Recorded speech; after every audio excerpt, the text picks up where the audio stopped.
Morning, Jay. Good morning, everyone. Good morning. Good morning. Very nice to see all of you here this morning. Good morning, Chair. Yeah, good morning. Good morning, Rajanda. Good morning. Good morning, Ambassador Malik, and everyone that I see on screen with big smiles.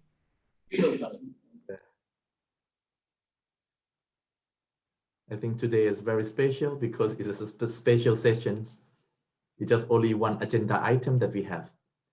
And thank you again for your kind participation for today. And yesterday, I assume that many of you also attended the site events, which actually I think several site events is very interesting.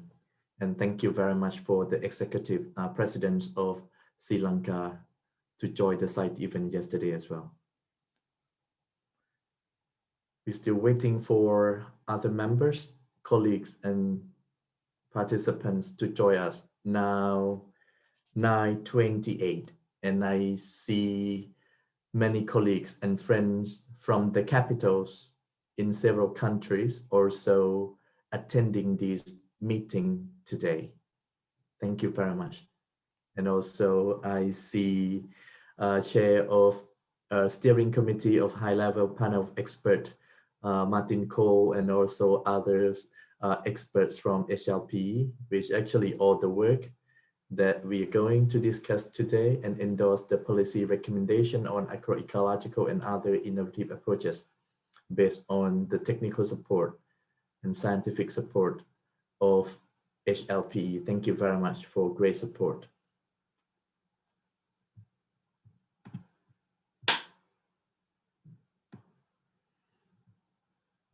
Okay. Today is Friday, and that's why we're looking forward for the great weekend, that you will have a good weekend. And also we know that today is a special day that we need your support for the adoption of the voluntary the policy recommendation on agroecological and other innovative approach, which this year is very special. We will have 3 plenaries of CFS in a row within 1 year, from CFS 47 in February, and today CFS 48 special session, and again in October as usual, CFS 49. And thank you very much. I see Chris Hekadon, our CFS secretary, and also his team. Thank you very much. And see some others HLPE expert as well. And it's very nice to see all friends, colleagues, excellency ambassadors who based in Rome, and also our friends and colleagues from Capital. Thank you very much for joining us today. While we are still waiting for friends and colleagues, we will, to make sure that we will work efficiently, and also we will manage our time efficiently as well during today. And we hope that we will finish in time. It's just only we will have only agenda item very special for adoption of the policy recommendation on agroecological. And then we will also give an opportunities after the endorsement of the policy recommendation and also the adoption of the draft decision. We will open the floor to all the members and stakeholders to have the national statements and open discussion as you wish. And in the afternoon, we will come back. If we still have some national statement to be delivered, we will continue in the afternoon, and then we will have the adoption of the report.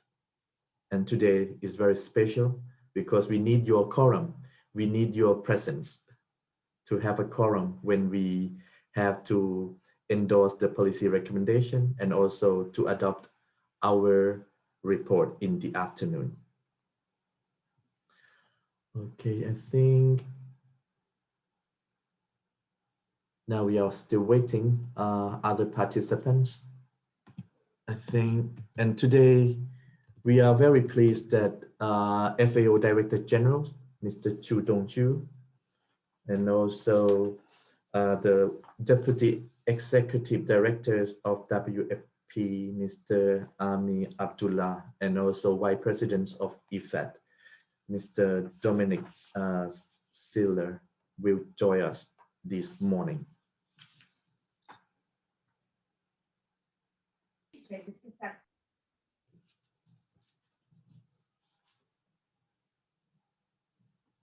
Before we start the official function of this session, I would like to inform you again that because I received some questions from the members and other stakeholders,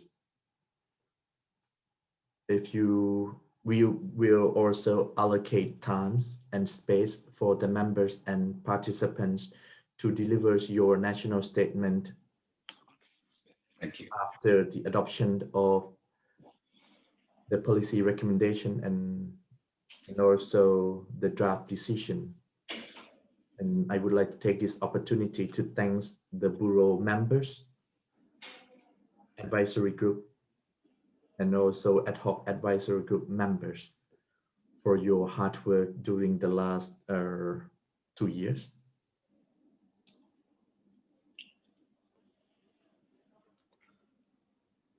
Hello, Tianzi. How are you? Good morning. Good morning, DG. How are you? Fine, busy. Yeah, very busy. yeah.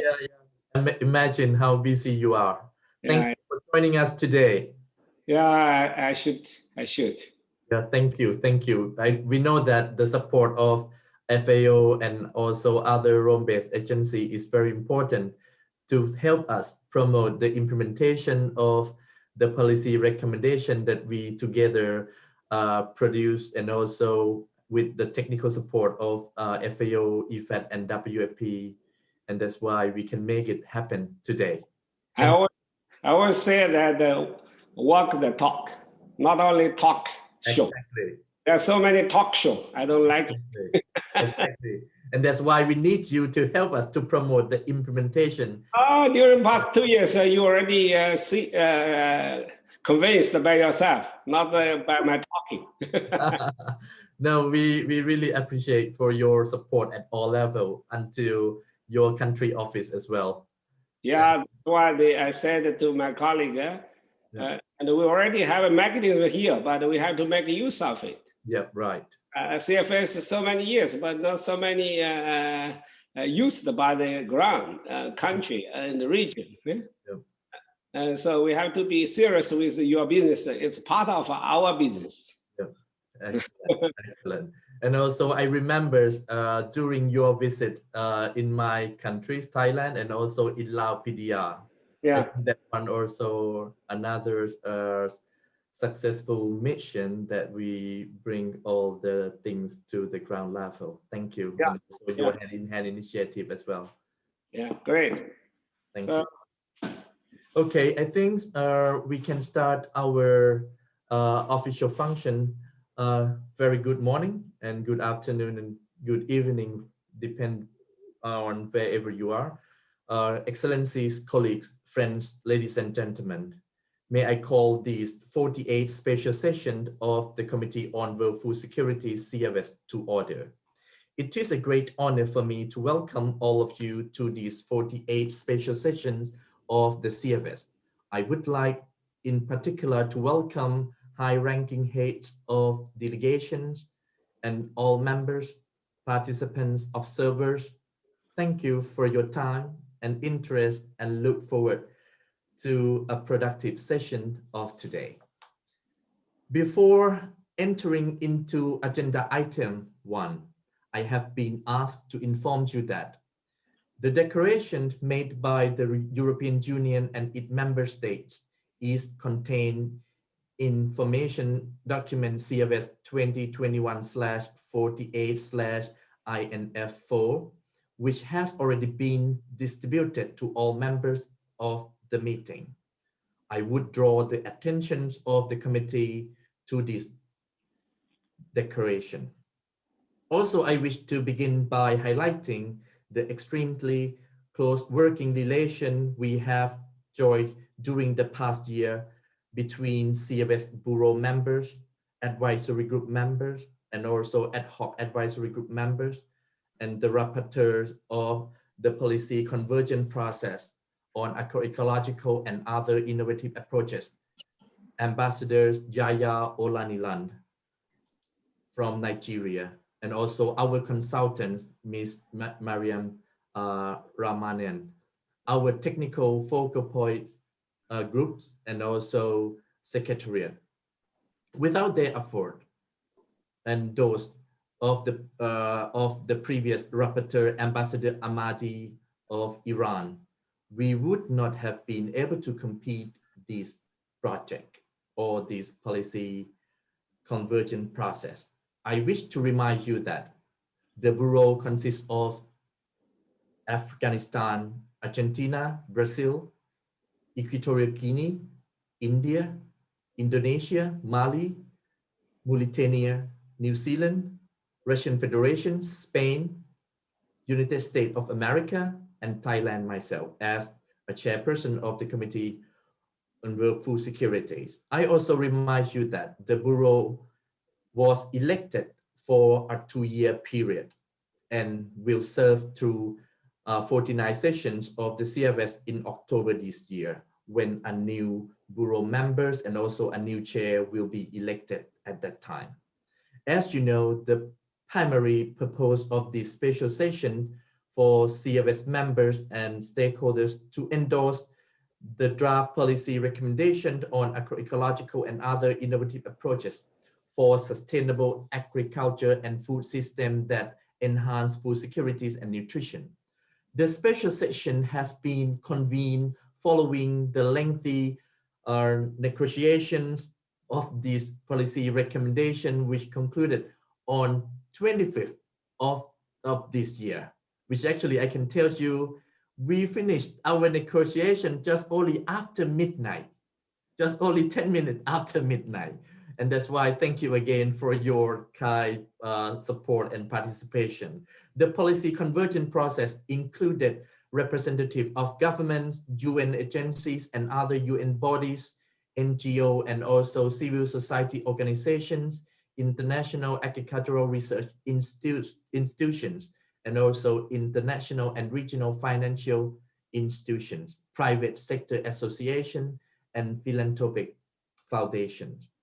My sincere thanks to all of them for their hard work during the formal negotiation and during numerous additional discussion and open debate, which actually it took 100 hours during the negotiation and informal consultation. I would like to draw your attention now to the Provisional Agenda document CFS 2021/48/1 revision 2. This agenda was prepared by the Bureau in close consultation with the ad hoc advisory group and advisory group and the secretariat. I anticipate that the discussion will be completed before the lunch break in order to proceed with adoption of our final report in the afternoon. And that's why your presence today during the meeting and in the afternoon is very important, because we need quorum, and that's why we need you to be here. I would now like to give the floor to Mr. Chris Hagedorn, the Secretary of the committee, to present the agenda and also provide some additional information regarding the session. Our Secretary, now the floor is yours. Chris, please. You have to unmute, please. Thank you, Mr. Chair. Great to see you, Excellencies. It's a pleasure to welcome everyone here this morning to the special session of the CFS, number 48. And let me, at the outset, thank our rapporteur, Mr. Yaya Olaniran, for his patient and wise leadership of this process, as well as the members of the CFS Secretariat for their hard work, dedication, and enthusiasm. especially pointing out the work of Ms. Chiara Cerulli and Georgia Paratori, as well as our technical consultant, Ms. Miriam Rahmanian. This was certainly a team effort, and I'd like to thank the entire CFS Secretariat team, as well as express gratitude and appreciation to our technical focal points who supported us throughout the lengthy negotiation process to finalize these policy recommendations. And of course, all the members and stakeholders who put in the long hours to negotiate this document and the CFS Bureau. They've been a great asset to this committee, to the policy convergence process, and of course, to this special session. At this time, let me highlight the special session's agenda. I would like to refer you all to document CFS 2021/48/1/Rev2 Provisional Agenda, which contains only one substantive item: to endorse policy recommendations on agroecological and other innovative approaches for sustainable agriculture and food systems that enhance food security and nutrition, followed by the adoption of our draft decision, which has been prepared in collaboration with the CFS Bureau. You can find them in document CFS 2021/48/3/Rev.1. Second, I would like to point out that in view of the special nature of this session, the creation of a drafting committee was not foreseen. Instead, the organizational matters and the draft decisions will be combined into our draft report, which will be presented to you this afternoon, most likely after 3 p.m. for adoption by the committee. The draft report will be posted on the CFS website in the early afternoon. In addition, I would like to remind any members and delegates that have not yet registered for this session to please do so if they wish to be recorded in the list of delegates in the final report. And that's all. Back to you, Mr. Chair. Thank you very much, Secretary, for your information and also the brief introductions on the agenda.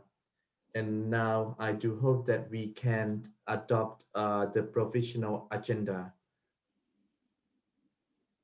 I don't see any objection. I don't see any request from the floor.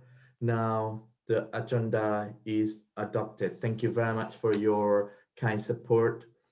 It is now my duty to remind you of the existing general rules and rules of procedures of membership to the committee, under which the existing rules are as follows. All members nations of FAO and the United Nations are entitled to join the committee. Interested countries have to notify the Director Generals of FAO in writing of their desire to become members of the Committee on World Food Securities and of their intentions to participate actively in its work. Membership is for a biennium. In accordance with Rule 33-2 of the General Rules of the organization, the Secretariat is required to inform the committee at the beginning of each session of the current membership of the committee. The list of members is provided on the CFS web page, which actually you can visit the CFS website as well. And all the recordings will be available there.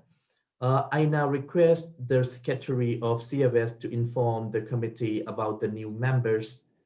Secretaries, you have the floor. Thank you, Mr. Chair.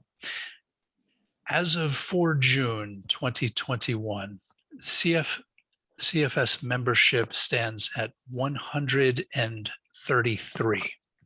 There were no further additions today, so the number remains at 133. Back to you, Mr. Chair.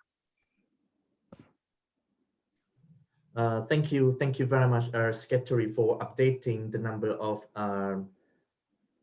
of CFS, and we also encourage other members to be the members of the CFS. It's very simple, just have an official letters and send to us from your government, and we encourage you to be the members of our CFS in the futures. Thank you again, and let us then proceed with agenda item 2 and the opening statement. This opening statement will start from the statement of our CFS chair, followed by a statement of Director General of FAO, IFAD, and also WFP. Excellencies, distinguished delegates, friends and colleagues, ladies and gentlemen, it is my pleasure to join you today as chairpersons of the Committee on World Food Security CFS, and to address you today at the opening of our 48th special session. This session today will be one of 3 plenary sessions to be organized by CFS during 2021. This year is very special. We have 3 plenaries in a row, reflecting the very unusual circumstances we all find ourselves in. Despite the many challenges, delays, and postponements of deadlines caused by the COVID-19 pandemic, the work of CFS has never stopped, and it has never been more relevant. The COVID-19 pandemic has indeed underlying risk, fatalities, as well as strengths and opportunities characterizing the global food systems. The CFS Policy Recommendation on Agroecological and other innovative approaches, which we here today to endorse, contribute to preventing future shocks and being better prepared. In fact, they underlie the importance of fostering transition toward resilient and diversified sustainable agriculture and food system, as well as the importance of integrating sustainability in its 3 dimensions: social, economic, and environment. Last week on 25th May, negotiation on the policy recommendation on agroecological and other innovative approach officially concluded after midnight. Thank you again for your support and your contribution and your flexibility. It has been a long and complex journey which the rapporteur, Ambassador Yahya Olaniran, has concluded in an excellent manner. He has been instrumental in avoiding deadlock and helping us move forward in spirit of mutual trust and collaboration. I would like to express my appreciation to all members, UN agencies, Rome-based agencies, and all stakeholders for your commitment, contribution, and support. And finally, we could manage to finalize this policy recommendation. These policy recommendations are timely in working toward the aim of achieving food security and nutrition for all. These policy recommendations tackle some of the key issues that are currently at the centers of the global debate around sustainable food systems, such as the proper management and reductions of reliance on chemical pesticides and other agrochemicals, the importance of ecological alternatives to agrochemical use, and the reductions of economic, environmental, and social negative impacts, including externalities. Ladies and gentlemen, I'm very happy to see the CFS and its membership continues to demonstrate its collective commitment to the vision of CFS by driving the policy shifts that are required to put us back on track to achieve SDG and Agenda 2030. The CFS will continue to address crucial issues, topics for food security and nutrition, and to ensure inclusiveness in decision-making and policy conversion processes. Today in the CFS 48 special session, we expect that the plenary to endorse the policy recommendation on agroecological and other innovative approaches And this moment marked another important step forward the implementation of the CFS multi-year program of work. In the aftermath of this plenary, the CFS will continue to bring forward the work envisaged for the gender equalities, women's empowerment work stream, as well as youth data collection, analysis, tools, and inequality. Ladies and gentlemen, I'm honored to have the opportunity to have here the representatives of the Rome-based agencies, Director General Chu Dong-Hyu, IFAD Vice President Dominic Siller, and Deputy Executive Directors of WFP, Mr. Amir Abdullah, as assigned of RBA great commitment and collaboration in supporting the work of the CFS. And thank you again for your further support for further implementations of the CFS policy products at the country level, and also with the great support of the FAO, WFP, and IFAD country office, and also regional office that can bring the CFS products into action at the country level. Developing the policies and guidelines is half the job. We still have another half of the job to promote their uptake and implementation, as I mentioned earlier, adoption and adaptation of those policies at the local and the national levels. Business as usual is not an option. And we need your strong commitment, bold actions, innovative solutions, and applicable strategies to put our food system on more sustainable path to achieve all SDGs.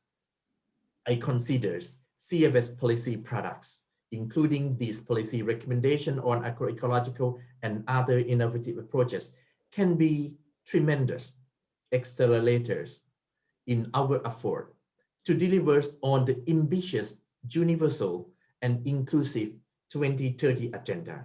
Let me conclude by recalling an African proverb, because we have the rapporteur of this work stream from Africa. And that's why today to use an African proverb is the right time. That says, if you want to go fast, go alone. If you want to go far, go together. Today, we would like to thank all of you for your time and commitment to CFS. Let's go far.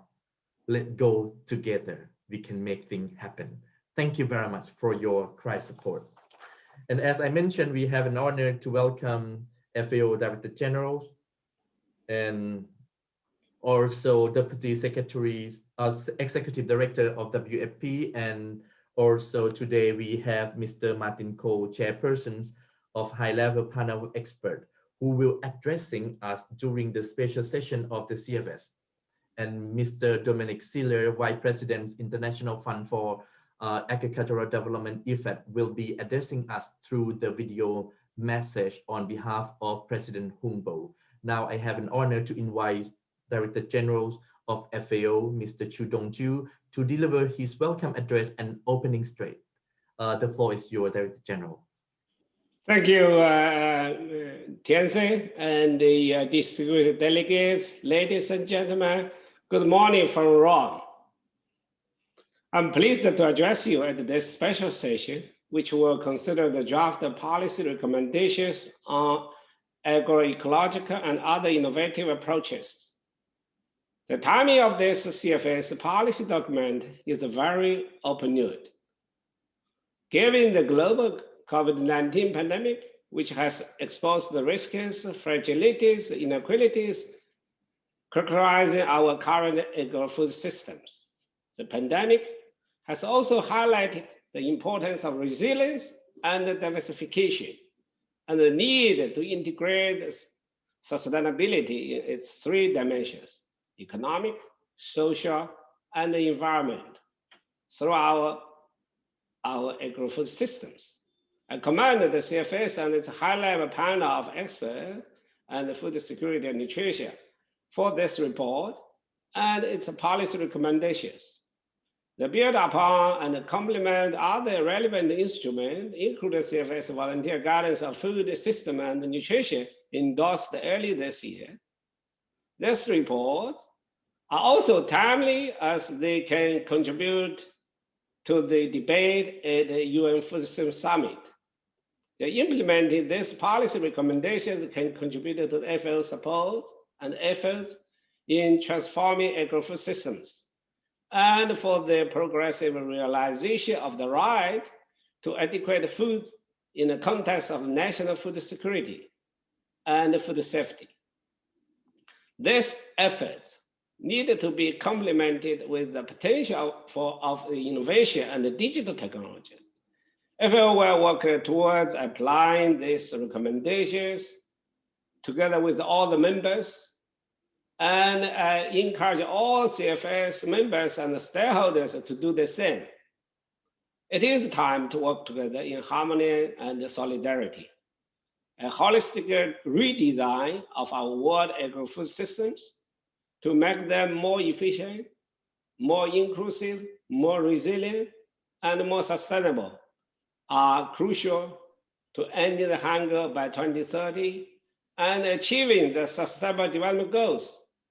We need to jointly address how agro-food system can be transformed to sustainably deliver the quality diets needed for the good health, relieve pressure on the planet's natural resources, and driving inclusive economic growth.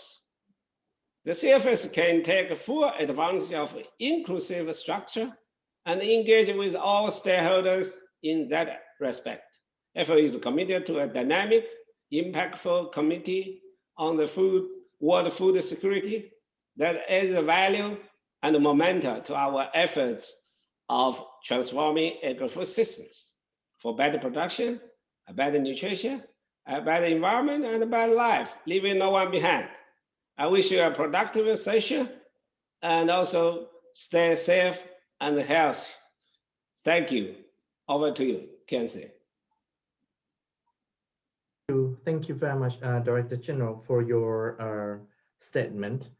Let's now watch a video message from Mr. Dominic Sillers, or Vice President of IFAD, on behalf of President Humboldt.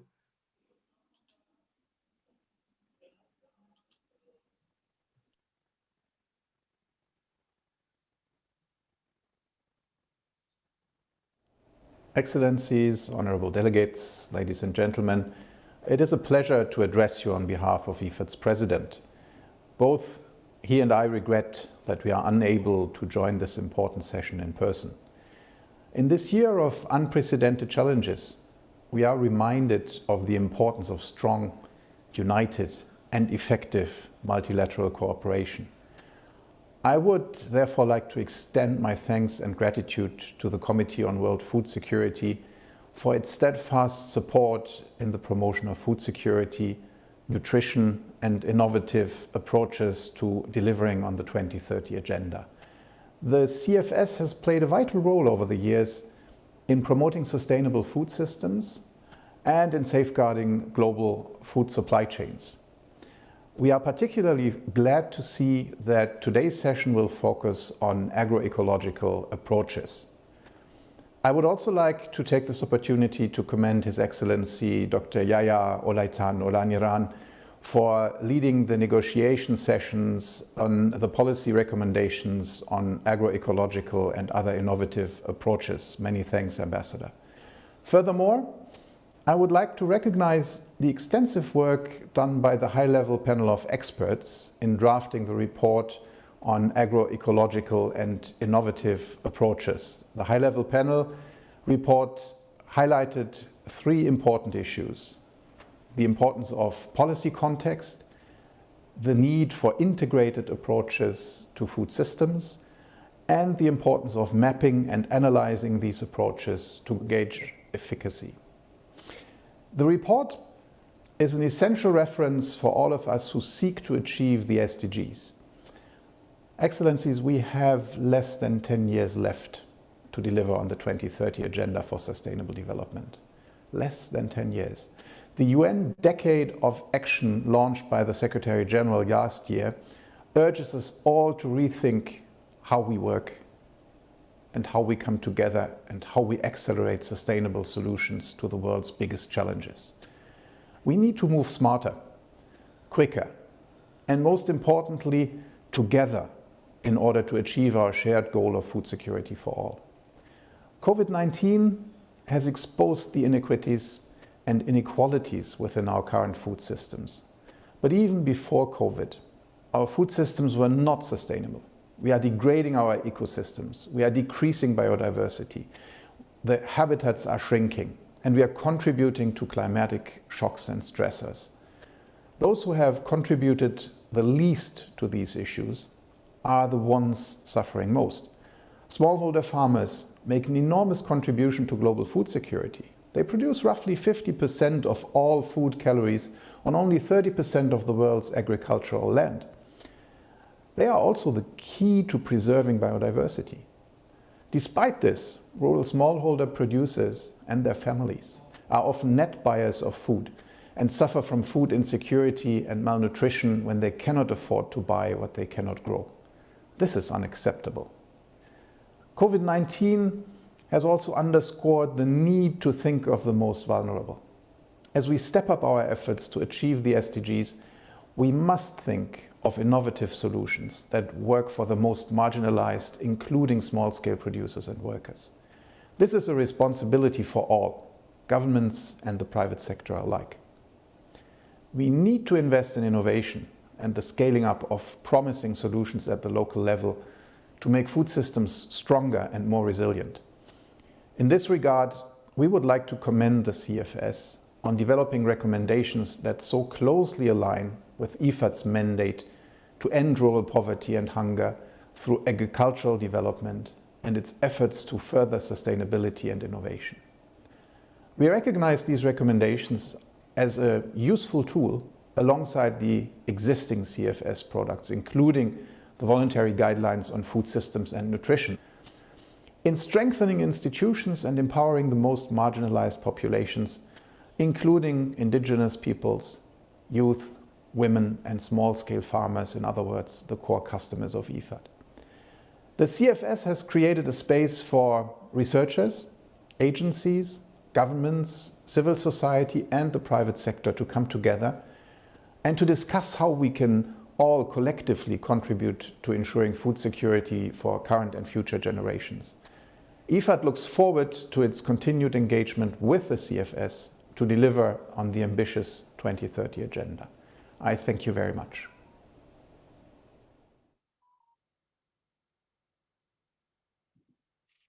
Thank you very much, Vice President of IFAD, speaking on behalf of the President Hongbo. Next, I would like to invite Mr. Amir Abdullah, Deputy Executive Director of World Food Programme, WFP, to kindly deliver his opening address. Mr. Abdullah, the floor is yours. Thank you very much, Chair and Excellencies, ladies, gentlemen, friends. It's a real pleasure to be here at CFS 48 on behalf of our Executive Director, who regretfully could not attend in person.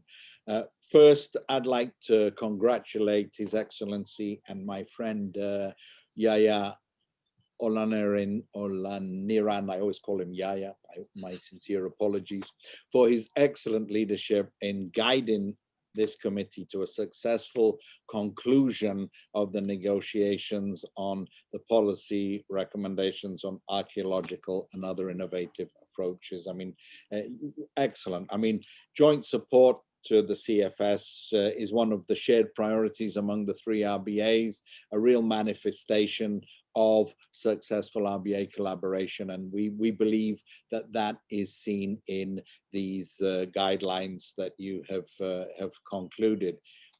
More closer to home here at WFP, we really have a firm belief in innovation, and we believe that we must innovate and embrace new technologies if we are to achieve zero hunger by 2030. Innovation has been part of our DNA since the very first airlift that we did in 1962. Nearly 50 years ago. And that started a legacy of developing new technologies and new approaches to providing humanitarian assistance and other assistance to those in urgent need. With innovation and technology, WFP is able to speed up emergency response, scale up assistance, and then bring empowerment and choice to the lives of people in need. We also leverage unprecedented advances in digital innovation, such as mobile technology, artificial intelligence, blockchain. We deliver, assistance over, the mobile network. So all of these ways are ways in which we have embraced technology and innovation.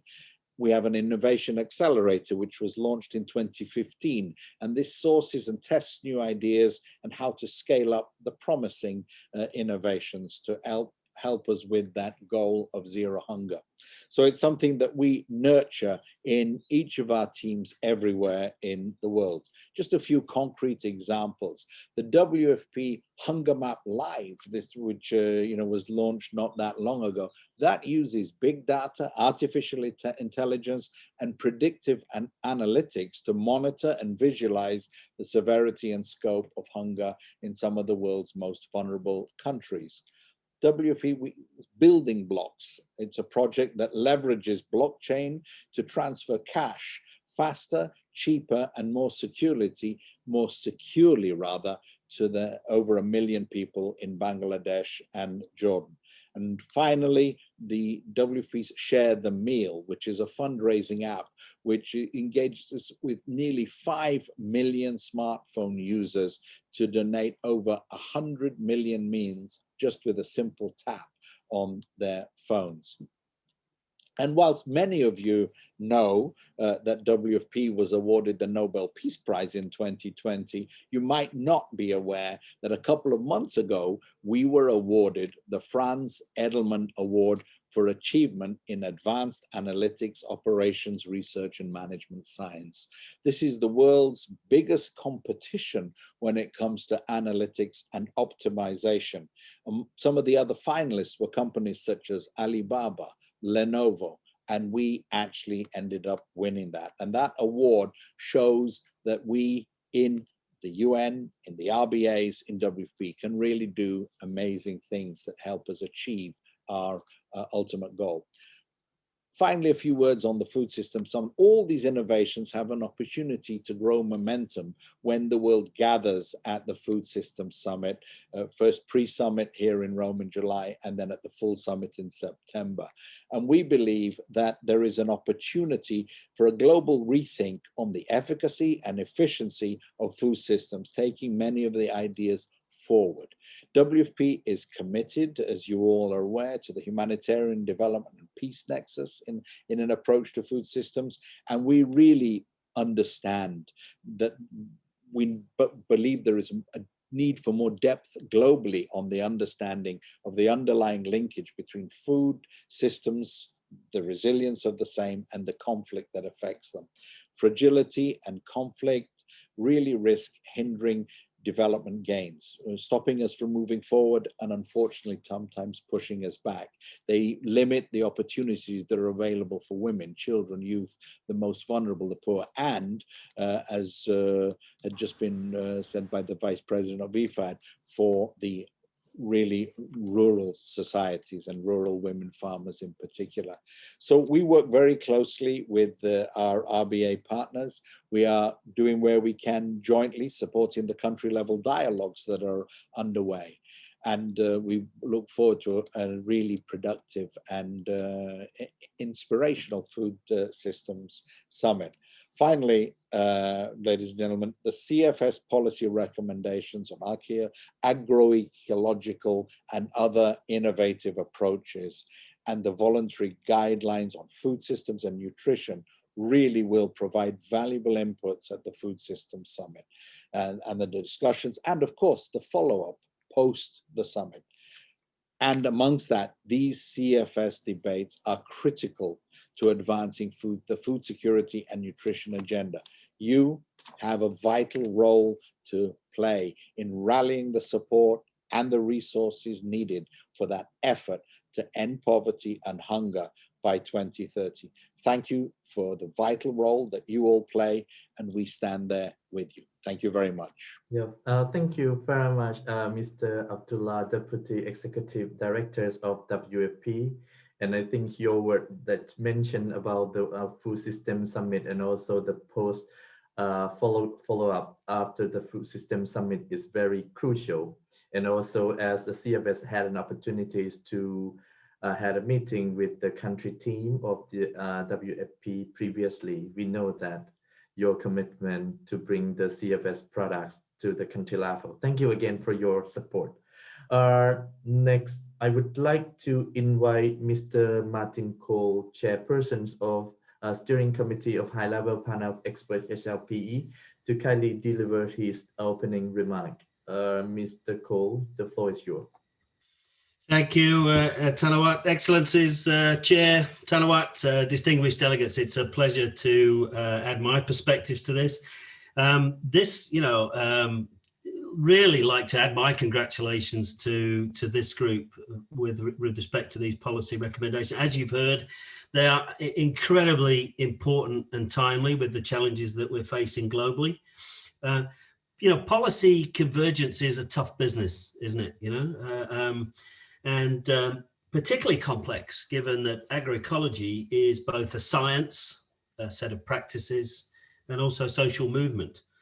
Now, this is my second term with HLP, so I've had the pleasure, pleasure is a strong word, I think, but I've had the pleasure of following this one all the way through the process from HLP report.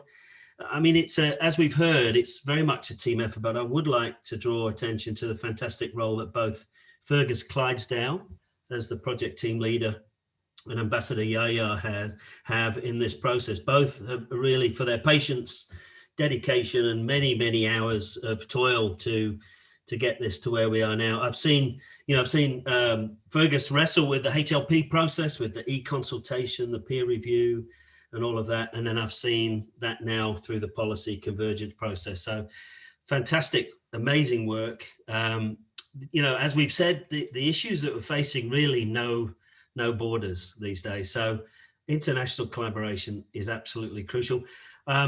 You've heard, I think, recent calls that there's, can we set up a completely different science policy interface?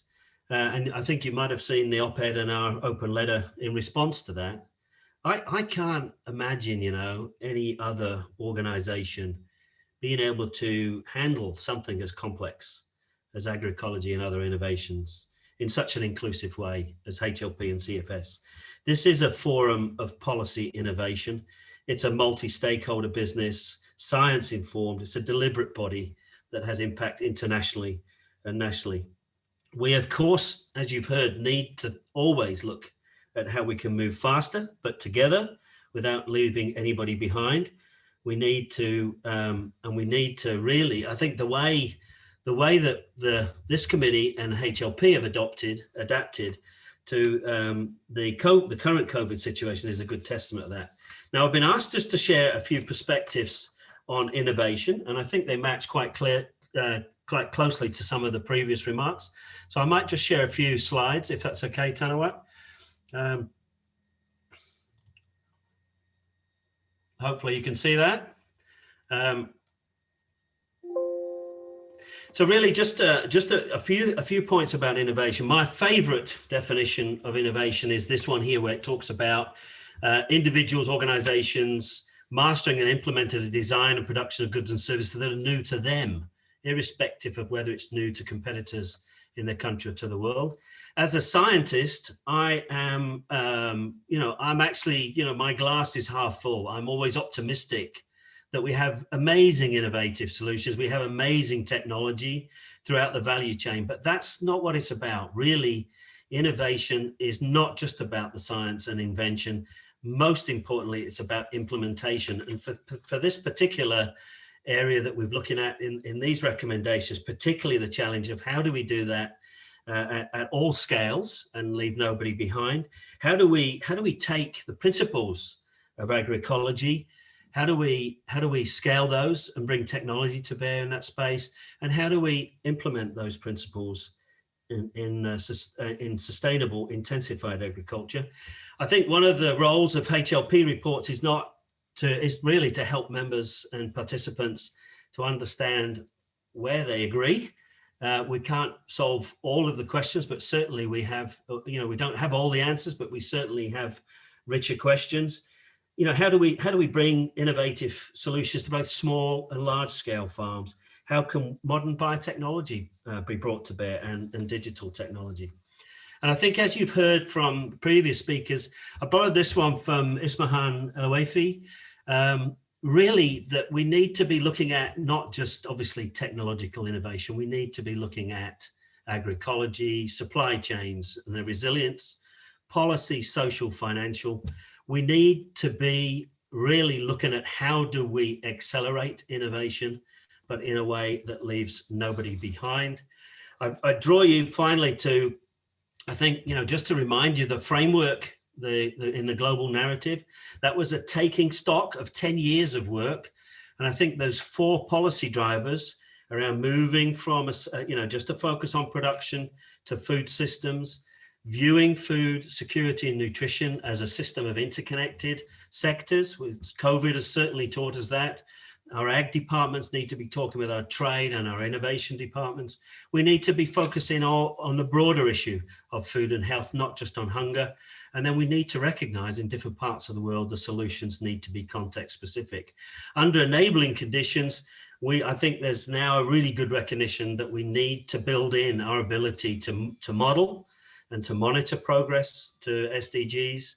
We need to use those models for scenario planning and testing different policy options. But underpinning that, we need to accelerate what we're doing. And then just to finish up, just a reminder that we do have quite a busy plate with HLP. We're now using those principles from the global narrative in all of our work that we're doing. We've got a really good progress with the youth engagement report. We've started the scope on the data collection. Very pleased to welcome Carlo Cafero as the project lead there. We're going to have a side event, and we're going to be updating the COVID-19 issues paper, and then we'll be starting the report on inequality. So again, just to add my sincere congratulations to this group. This is tough stuff, but it's really important stuff, and really important that we move together in an inclusive way with these issues. Thank you, Tanawa. Yeah, thank you very much, Martin, for your statement, and also for the work of the high-level panel of experts, and also all the team work that you have done. And now, I think I have seen on the chat box, and also I would like to inform that all the presentation and statements of the 3 Rome-based agencies will be available on the CFS website, and please visit our website. Now, if I know that many of you are very busy now, if your schedule allow, you are more than welcome to stay with us for the endorsement of policy recommendations. If not, let me bid you farewell, and also thank once again for your support of the Rome-based agencies to the work of the Committee on World Food Securities. I now would like to invite you to consider the policy recommendation on agroecological and other innovative approaches for sustainable agriculture and food system that enhance food securities and nutrition. The document that we have distributed to all of you, CFS 21/48/2. As you know, this special session has been convened following the successful conclusion of negotiation of the policy recommendation on 25th of May 2021. The proposed text of the policy recommendation is the result of intense consultations and negotiation between 2019 to 2021 in a multi-stakeholder CFS policy convergence process. In this context, I would like to thank the very hard work and leadership of the rapporteur of the policy recommendation, process. The previous one, Ambassador Mohammed Hussein Ahmadi, the former ambassador and permanent representative of the Islamic Republic of Iran. And now the current rapporteur, Ambassador Yahya Olaniran, permanent representative of Nigeria, for their efforts, leadership, skill, diligence in steering the process to this point. Thank you very much. Now, before moving to the next step, I would like to give the floor to Ambassador Yahya Olaniran to present the outcomes of this work. And Mr. Rapporteur, Ambassador Yahya, I have the floor. You have the floor, sorry. Yeah, please. Thank you very much, Chair. Good morning, good evening in some parts of the world. And thank you so much that this day has come to pass. And I'll stand on the agreed protocol to save time, but I'll plead your indulgence from the beginning that I may go slightly over 5 minutes, because this is a day of rejoicing when we all consider all that has gone into this. I want to thank the chairperson who gave us the key proverb that has brought us together right now. That is, we combine what normally sounds impossible to go not too fast, but at the same time, not too slow, but going together. And therefore, I want to really thank all of you. When I accepted to take on the role of the rapporteur of agroecological and other innovative approaches, I knew it would be difficult, having followed what my predecessor and many of you had done. However, I also know that despite the obstacles that we will encounter, we have the added problem of the virtual form of meeting.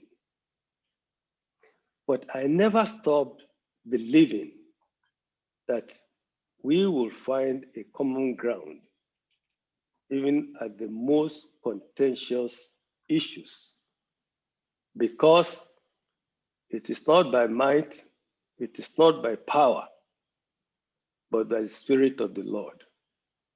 And we have come this far, and I want to thank you all.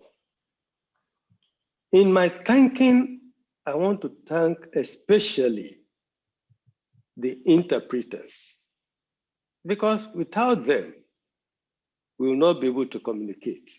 And they did an excellent job. Overall, we have about 111 hours of formal negotiation and the Friends of the Rapporteur meetings. 111 hours in a very, very tight schedule of every one of us. But the joy of it is that we have come to this point, a great milestone. Nevertheless, this is only the beginning of what needs to be done. I will not go over all the experts that have spoken before me, including our esteemed chair of the HLPE, Martin Cole, the Director General FAO, the Vice President IFAD, and my dear friend and brother, Amil Abdul of WFP. They have put everything in context, and we have a document, by God's grace, that can lead us forward. Now, because of the nature of this assignment, it will be good if I remind everyone of some of the terms and concepts that everyone in the negotiating team identified as problematic. Why am I doing this? Because my colleagues from the Secretariat and I felt that we must remind ourselves and remind everybody that we're implementing these policy recommendations and the preamble many years to come of where the dangers are. The first one is food system transformation. 13 agroecological principles, digitalization, peasants' rights, women's rights, externalities, true cost accounting, ecological footprint, incentives, chemical fertilizers, pesticides, and agrochemicals, marginalized people, short supply chains. On the downside, it is worth highlighting that while we may not agree on their definitions or application, the terms and concepts highlighted above are part of the world we certainly live in. And pretending they do not exist is not going to take them out of the way to go away. Referring to already agreed language as the only possible modality of negotiation is not going to help us either to address the challenges of the world we live in today. On the plus side, it is noteworthy that highlighting that there is intrinsic value in democratic debate. The CFS platform offers this unique space, and it is a space to be treasured and defended, not to be taken for granted. Let me at this point thank the interpreters once again. Thank the technical focal points from FAO, WFP, IFAD, and the CGIAR. And of course, the consultant, Miriam Ramanani, a citizen of Iran. Ladies and gentlemen, you've seen the result of the negotiations. We've been told how important it has to be in the next stages of our development, particularly as it relates to Agenda 2030 for sustainable development. We must do our best to keep our land as it has been given to us by Divine Father, and to allow today's population and future generations to live a healthy life and a healthy world. I present the outcome of what we have with every sense of humility. But let me also say this, that we got here because we have people who work tirelessly, putting in everything. Why? Because those who do not change their minds never change anything in life. They change their minds, they align themselves with the current situation in the room all the time. There was no red line that cut us out. Success is not final. Failure is not fatal. Courage continues. Success is not final. Failure is not fatal. Courage continues. So let us thank the Lord for his mercies, and I want to thank everyone that has contributed directly or indirectly to this process. I present the report to you en bloc for endorsement. Thank you, Chairperson. Yep, thank you very much, Ambassador Yaya. And I think all of us know that how much you put forward during the negotiation, and that's why we really appreciate for your leadership, contribution, effort, and also your wisdom. Thank you again. Now we are aware that some minor editorial mistake may appear in some language versions, and we apologize for these, and we invite you to please inform the CFS Secretariat of any errors you may find. Thank you. As follow-up to the successful negotiation that finished in May, actually is on 25th of May, I request that the committee considers endorsing the policy recommendation on agroecological and other innovative approaches for sustainable agriculture and food systems that enhance food securities and nutrition en bloc by exclamation.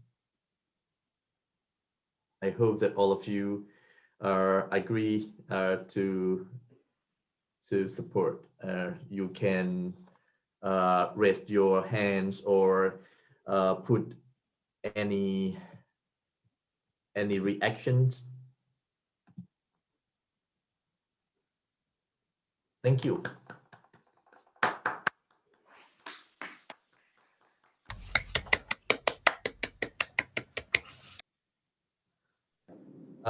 Thank you very much, all the members. The policy recommendation on agroecological and other innovative approach are hereby endorsed with your great support.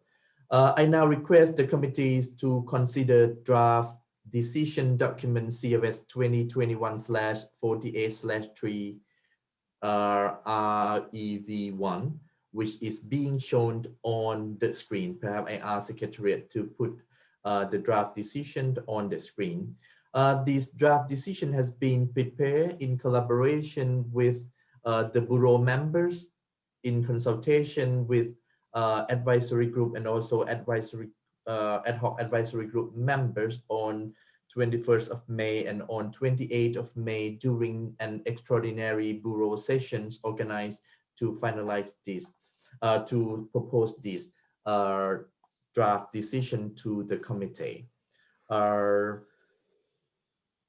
I will read paragraph by paragraph to ensure that you have see all. Secretariat, can you make it bigger a bit or zoom in?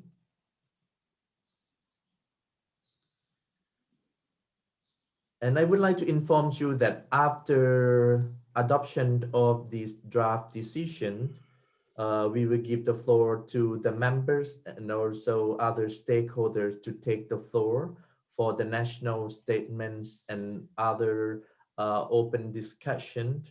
And we have received some requests, and also we would like to thank the members that we also have a list of leaders and also ministers who will deliver the national statement after this. The draft decisions, the committee considered document CFS 2021/48/2 CFS Policy Recommendation on Agroecological and other innovative approaches for sustainable agriculture and food system that enhance food securities and nutrition, and CFS 2021/48/3 CFS Policy Recommendation on Agroecological and other innovative approaches for sustainable agriculture and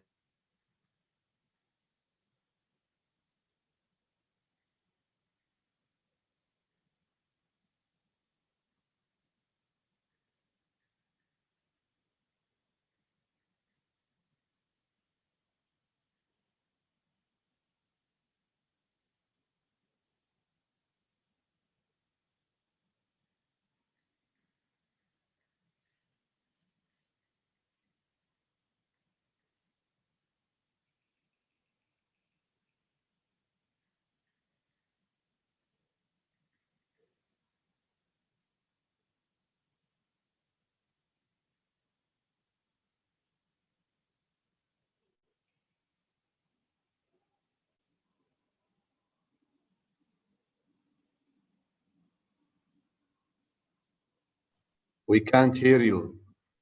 Mhm.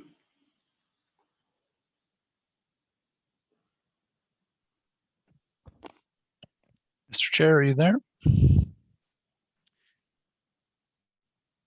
If you could be patient, we'll try to get him reconnected.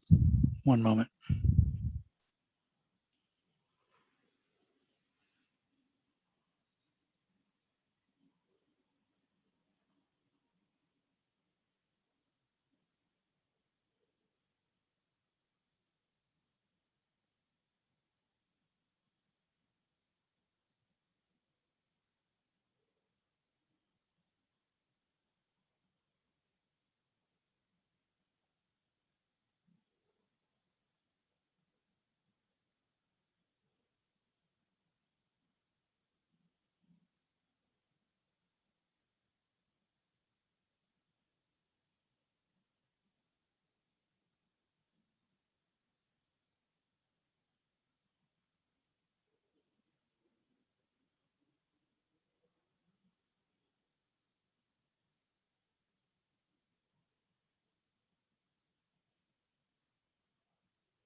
Thank you, everyone, for your patience. We're trying to reconnect the CFS chair, and we should be just another moment.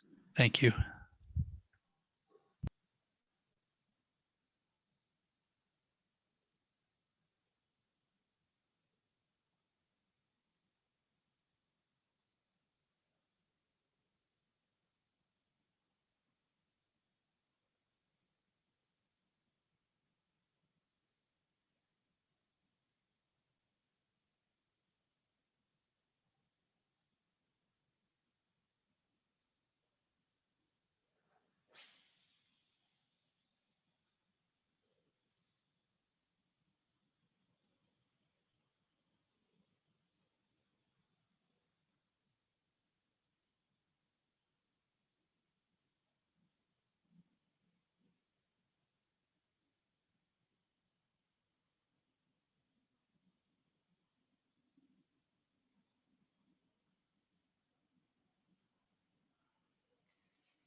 Okay, I'm back. Sorry, as unexpectedly, I lost my internet connections. I hope that you can hear me.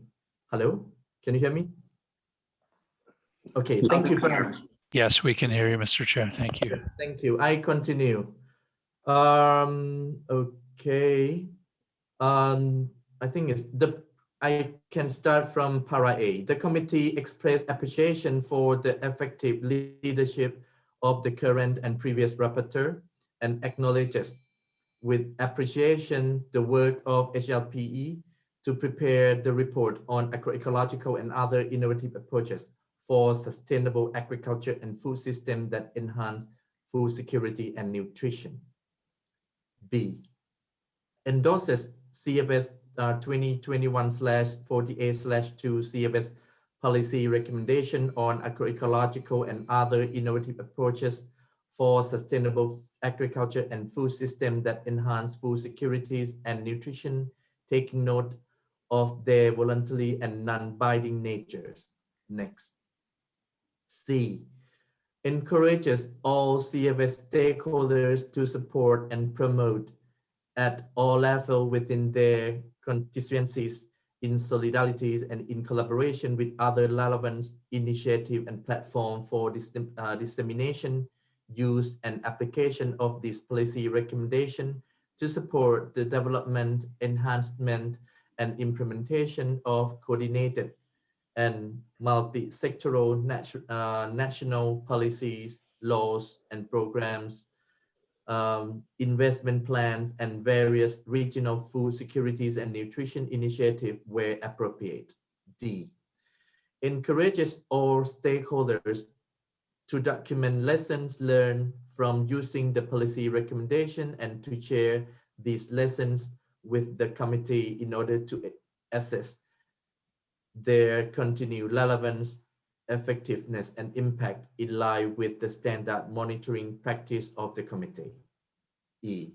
Underline the valuable input the policy recommendation will provide to the UN Food System Summit 2021 discussion and any follow-up process.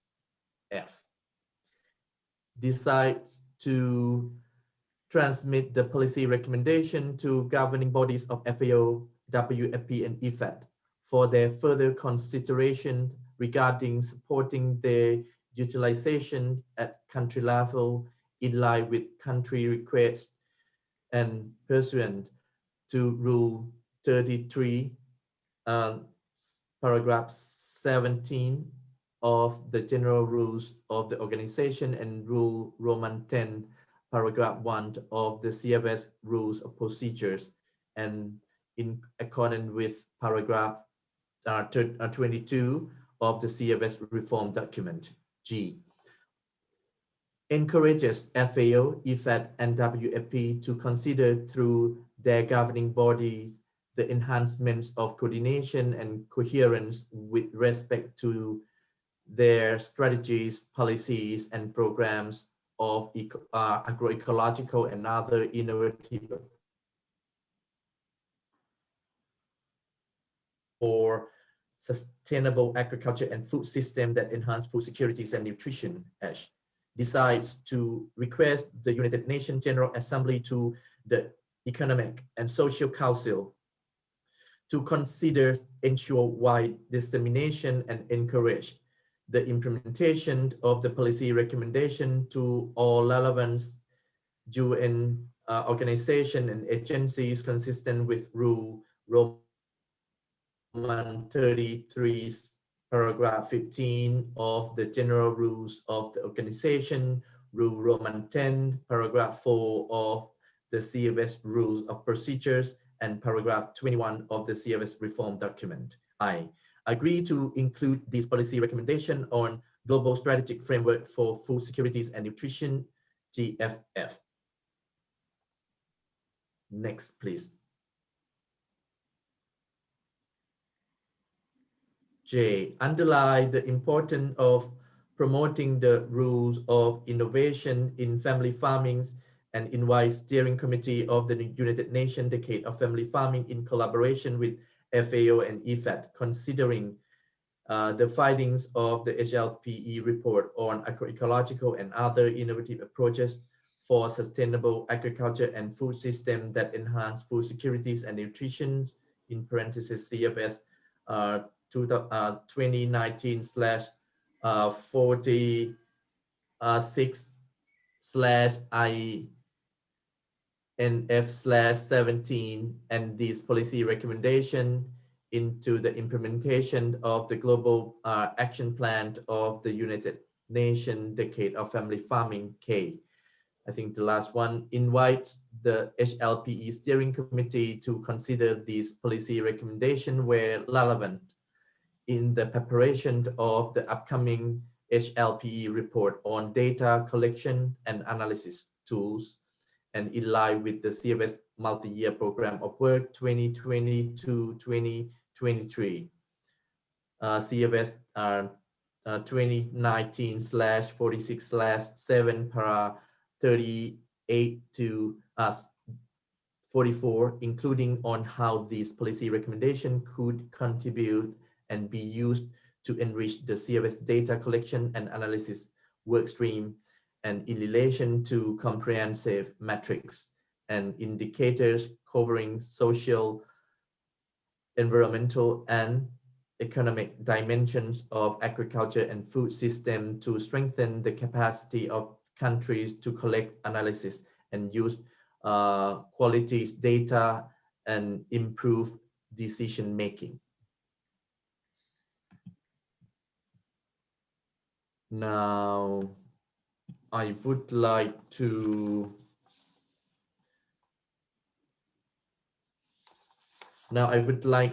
ask the committee for endorsement and support this taking part of this historic moment. Now we would like to call for your adoption of this draft decision en bloc.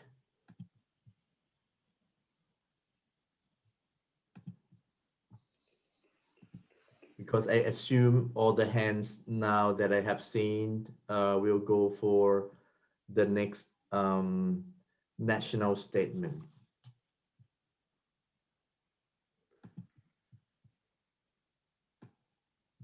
Okay. I hope that now the draft decisions is endorsed by exclamations. Or any other country would like to have any suggestion? I assume that all of you are.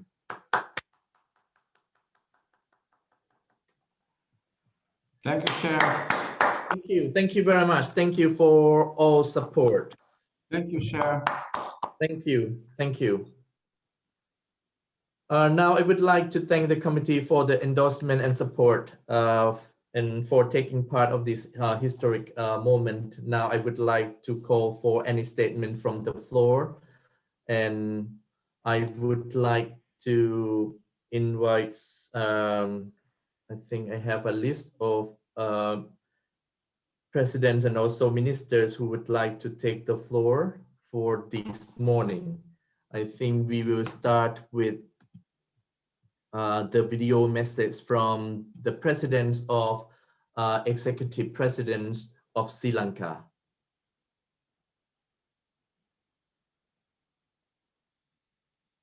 Secretary. We are showing, yes, we are loading it. It will be shown just momentarily. Sure. And also I would like to inform, yeah, please. Yeah, okay. Yeah. Ladies and gentlemen, it gives me great pleasure to address you today at the Agroecology event of the United Nations Committee on World Food Security. Climate change is one of the most serious issues humanity faces. Mitigating its impact requires urgent collective action from all countries. Individual nations must devise means to adapt to life in a changing climate.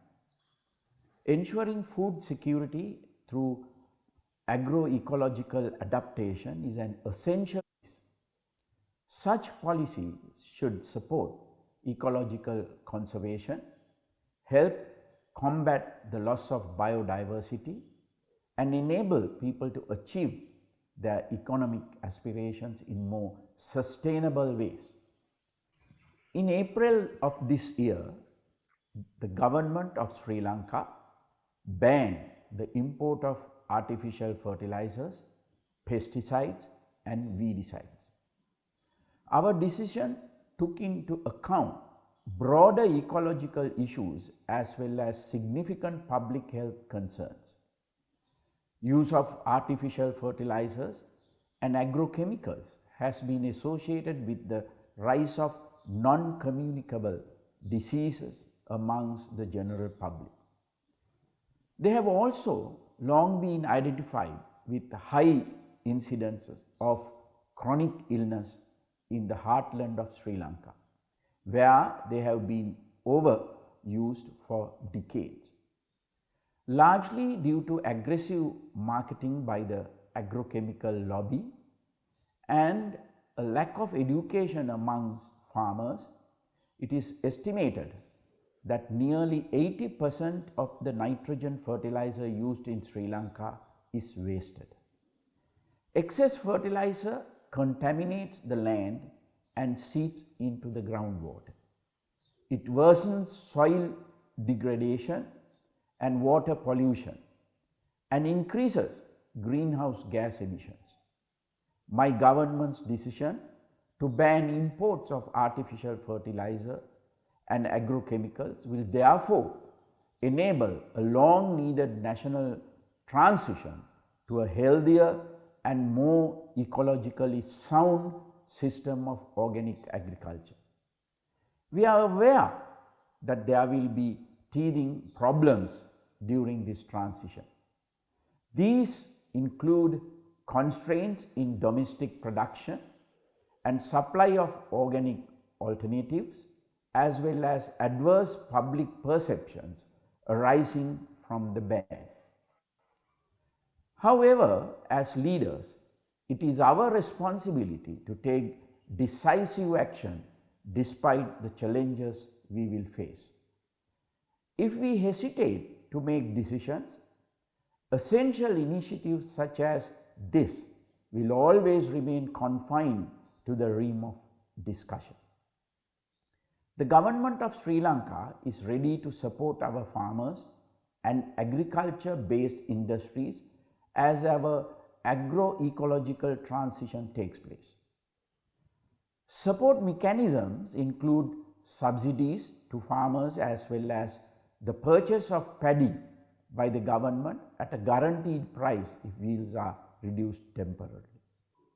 We would greatly appreciate the support of the international community, including multilateral organizations, individual governments, climate funds, technical experts and bodies, as well as businesses and investors to strengthen our domestic capacity in organic farming.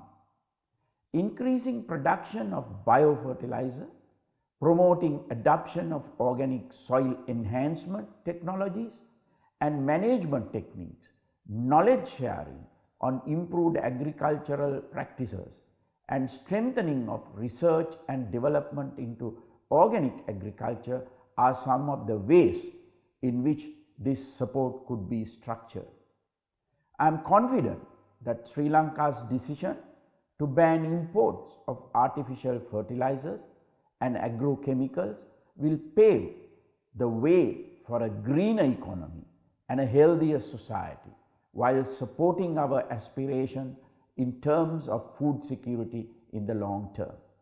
I further hope that Sri Lanka's initiative will inspire other governments to take similarly bold action for the betterment of their nations, their citizens, the health of our planet, and for our future generations. Thank you.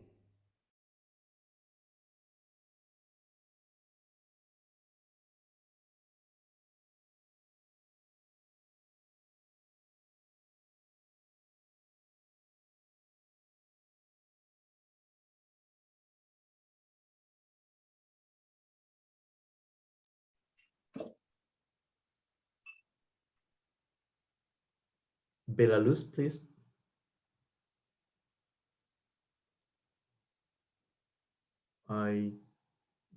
Okay, maybe I ask Secretary. Уважаемый господин председатель, господин генеральный директор, дамы и господа. Меня слышно или не слышно? Я только слышу. Hello, ministers. We hear you clearly. Very good. Спасибо, спасибо. Уважаемый господин председатель, господин генеральный директор, дамы и господа, позвольте от имени Министерства сельского хозяйства и продовольствия Республики Беларусь выразить благодарность секретариату ФАО за предоставленную возможность выступить на 48-й сессии Комитета по всемирной продовольственной безопасности. Наша страна проводит активную государственную, социально-экономическую и аграрную политику, направленную на обеспечение устойчивого сельского хозяйства и повышение качества жизни населения. 2020 год, характеризующийся внешними и внутренними вызовами, показал высокий уровень эффективности продовольственной системы Беларуси. В рейтинге стран мира по уровню продовольственной безопасности страна значительно улучшила свою позицию, переместившись с 36-го в 2019 году на 23-е место.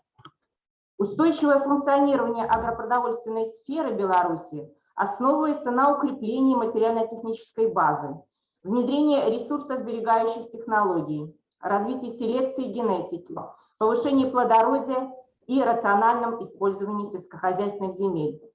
В республике проводится работа по обеспечению качества и безопасности готовой продукции. Отмечая достигнутые результаты, страна продолжает активно работать в данном направлении. На период 2021-2025 годы в Республике Беларусь принята государственная программа «Аграрный бизнес», предусматривающая развитие экологического, безопасного сельского хозяйства, обеспечение полноценного питания и здорового образа жизни населения. В качестве новых направлений осуществляется переход к точному земледелию, что позволит более широко использовать данные спутниковых систем связи и навигации, автоматизированных систем сбора информации и управления процессами. Особое внимание уделяется развитию органического земледелия. В 2018 году принят закон Республики Беларусь о производстве и обращении органической продукции, а также создан орган по сертификации органической продукции и процессов ее производства. Республика Беларусь присоединилась к Парижскому соглашению по климату. Страна осуществляет внутреннюю политику и реализует мероприятия, направленные на снижение антропогенного воздействия на климат. Изменение климата потребовало от белорусских аграриев выработки новых и совершенствования существующих технологий. В настоящее время в целях адаптации растениеводческой отрасли к изменению климатических условий в республике постоянно ведутся научные исследования по расширению сортов и гибридов, совершенствованию системы обработки почвы. Для потребностей животноводства изменяется структура возделывания культур, развивается кормовая база, оптимизирован зерновой клин.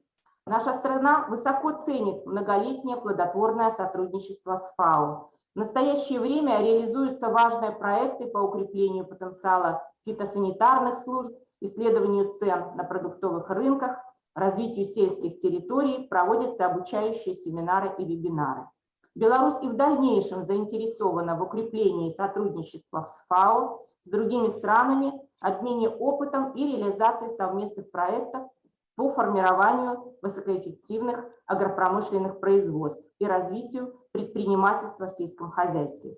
В заключение хотелось бы отметить, что Республика Беларусь поддерживает заявленное предложение в программе 48-й сессии Комитета по всемирной продовольственной безопасности по расширению агроэкологических инновационных подходов с целью формирования устойчивых сельскохозяйственных продовольственных систем. Благодарю за внимание.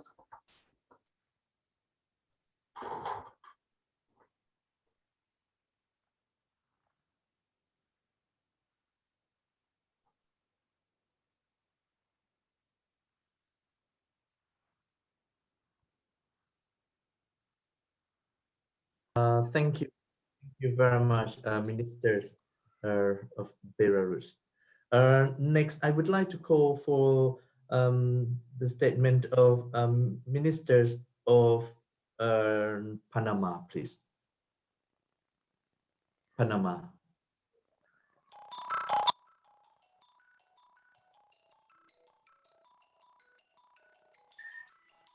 Mr. Chair, I'm not sure the minister is actually on. Okay. Otherwise, I think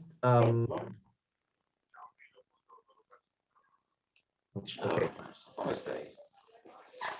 Okay, next, may I call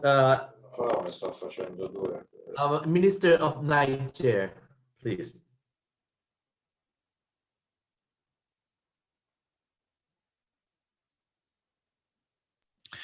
Minister of Niger, please. Likewise, I don't think he is on at this moment. I would just focus on those with their hands raised.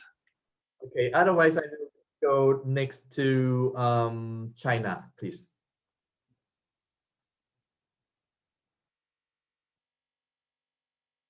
China, please. 谢谢主席。中国高度赞赏这个政策趋同进展报告员为推动本议题的磋商所做的巨大努力。在当前全球面临饥饿人口不降反升、资源环境压力不断加大、极端天气和食品安全事件频发等挑战的背景下，两岸委高级别专家组于2019年发表了题为“采用农业生态及其他创新办法，打造有利于加强粮食安全和营养的可持续农业和粮食系统”的报告，强调了人与自然和谐相处的理念，倡导采用自然农耕以及资源循环利用的总体综合办法。这对于解决全球共同面临的挑战，推动全球粮食和农业系统的转型，实现联合国粮农组织提出来的4个好，也就是良好的生产、良好的营养、良好的环境和良好的生活，都具有重要的作用。尤其需要指出的是，高专组的这份报告专门提到了中国云南的哈尼梯田和广西农机梯田的例子。这2个地方都是联合国粮农组织认定的全球重要农业文化遗产地，他们都广泛采用了传统的农耕智慧和农业生态方法来进行生产。这些智慧反映在整个生产过程的方方面面，尤其是在对土壤、水资源管理以及病虫害方面。他们在种子资源及生物多样性的保护、农耕知识和技艺的传承、健康营养美食的供应，以及改善小农的生计方面都起到了独特的作用。我们赞成通过生态农业及其他创新方法的政策建议，并且希望通过两岸委所有利益相关方的共同努力，不断的优化相关的政策环境，增加投资，以及采取联合行动，使这些建议能够得到有效的传播和推广应用，为建立多样化、可持续和更具韧性的农业和粮食系统，如期实现 SDG 目标做出贡献。谢谢主席。Thank you very much, China. I also would like to inform all the members that your national statement, we would like to encourage you to send to the CFS Secretariat, cfs@fao.org, and all statements will be posted on this website. Next, Argentina, please.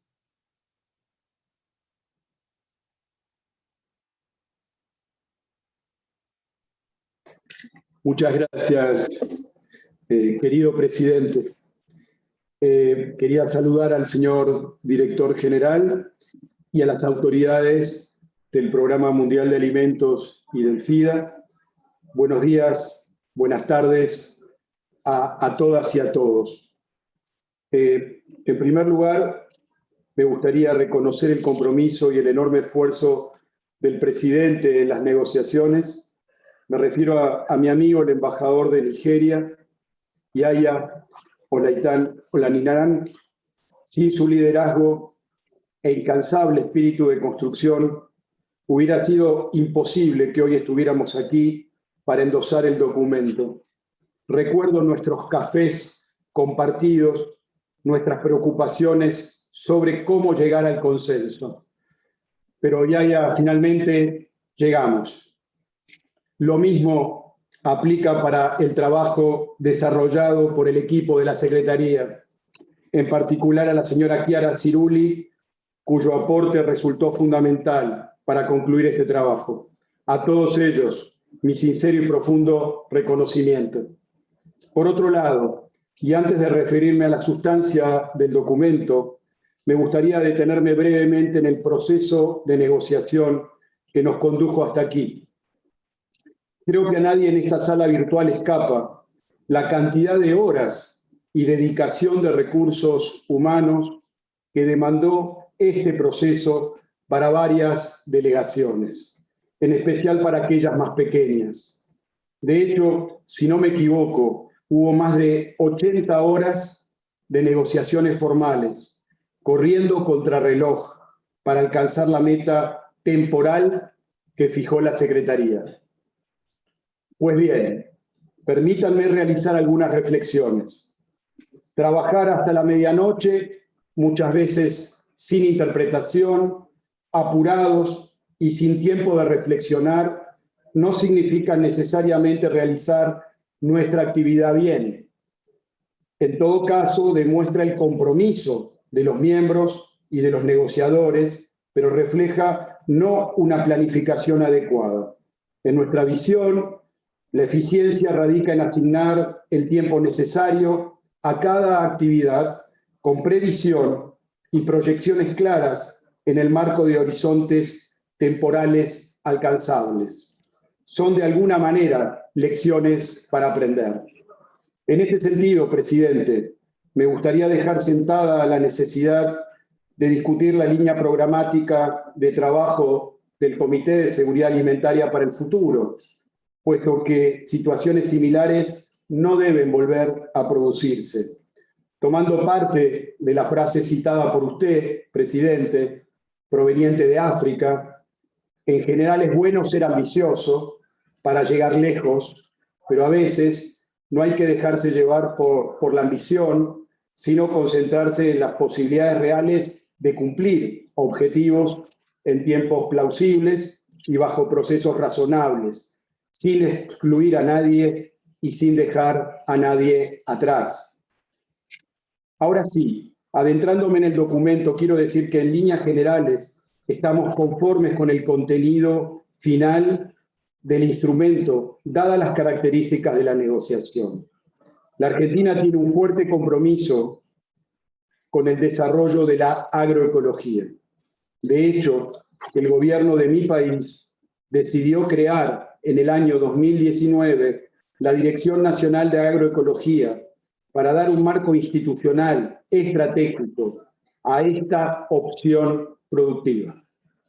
Entendemos que este enfoque posee sobradas cualidades para impulsar procesos productivos que pueden contribuir favorablemente a combatir la inseguridad alimentaria y la desnutrición, articulando al mismo tiempo respuestas positivas para promover el desarrollo sustentable.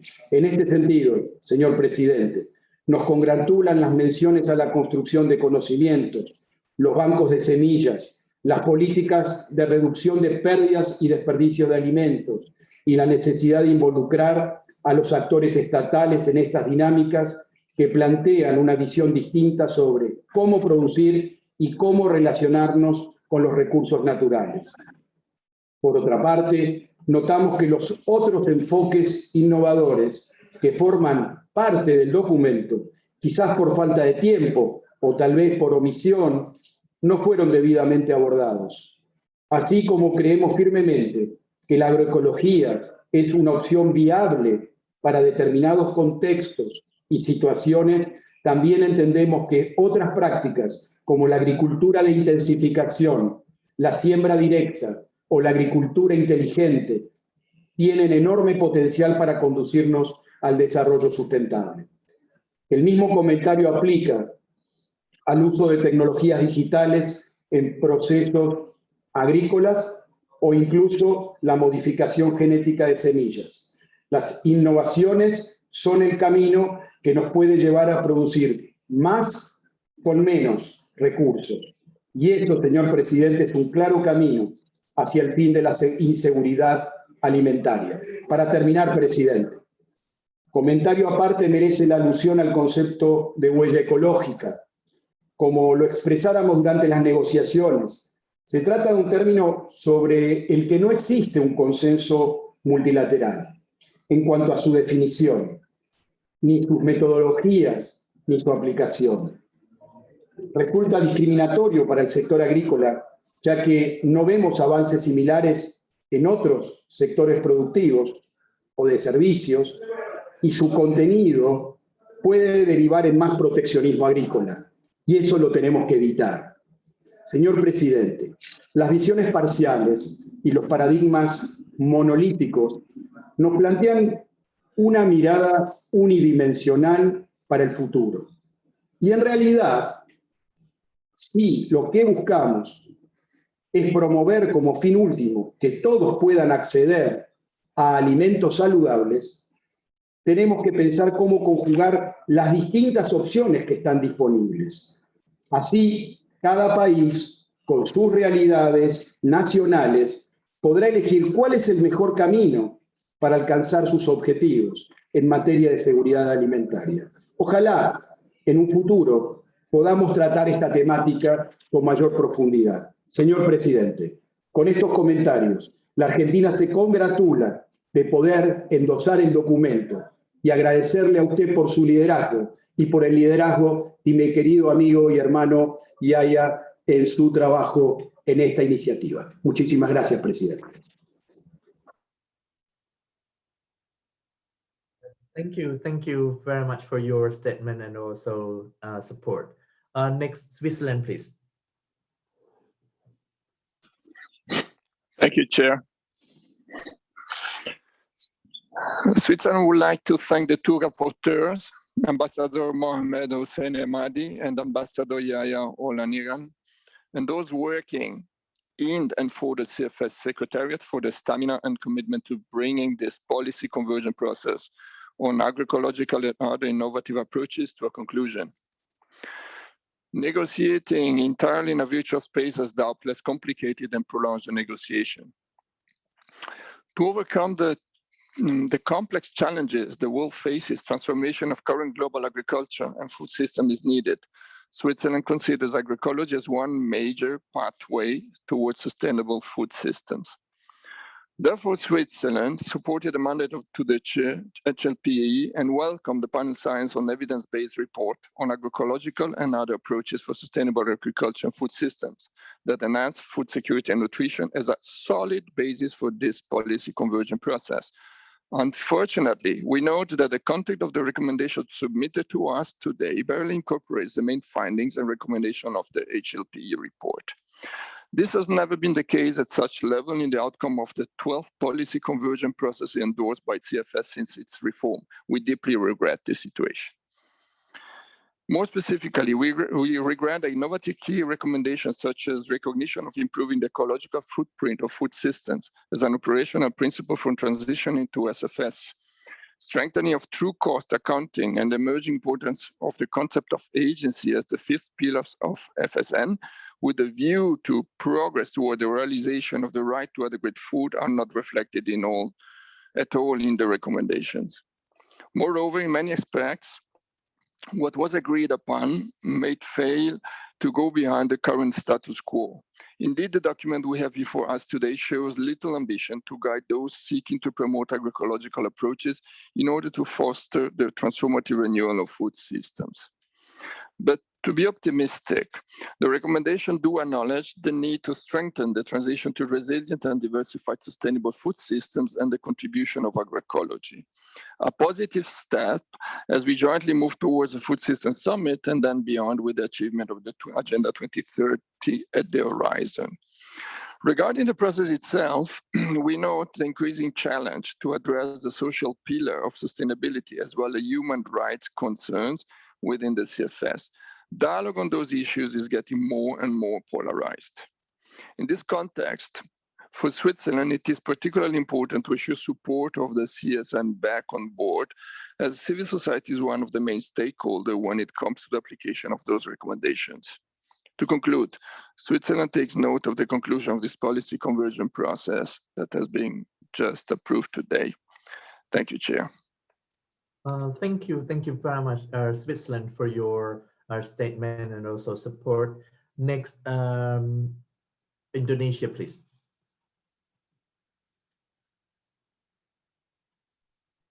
Yeah, thank you, Mr. Chairperson. Indonesia notes with appreciation the final draft of the policy recommendations on agroecological and other innovative approaches for sustainable agriculture and food systems that enhance food security and nutrition. From the start, we have been actively engaged with the process in constructive manner. This draft is a result of a long, arduous process with the utmost flexibility of all stakeholders. But the first party to be congratulated is the effective leaderships of the current and also the previous rapporteur. We also highly appreciate the work of all member states in the open-ended working groups, as well as friends of the work, the rapporteur, including the high-level panel of experts, HLPE, civil society mechanisms, CSM, and private sector mechanisms, PSMs, as well as various UN bodies and mechanisms. Excellencies, ladies and gentlemen, the challenges food systems face are highly complex, context-specific, and often unpredictable. Agroecological and other innovative approaches provide a set of practices, technologies, and or methods that contribute to sustainable agriculture and food systems. In this regard, since 2019, based on national legislations, the Indonesian government encourages the applications of sustainable agriculture systems, both from environmental, social, and economic aspects. The use of balanced fertilizers, encouraging the use of organic fertilizers, responsible and appropriate use of chemical pesticides are, among others, some of the steps pushed by the Indonesian government in implementing agroecological approach. Now it is our common task to implement them in line with our national priorities. We must take these recommendations a reality in the ground. For that, we stand ready to work collaboratively with all relevant stakeholders. The voluntary and non-binding nature of the document, we believe, makes them more agile and adaptable to be implemented.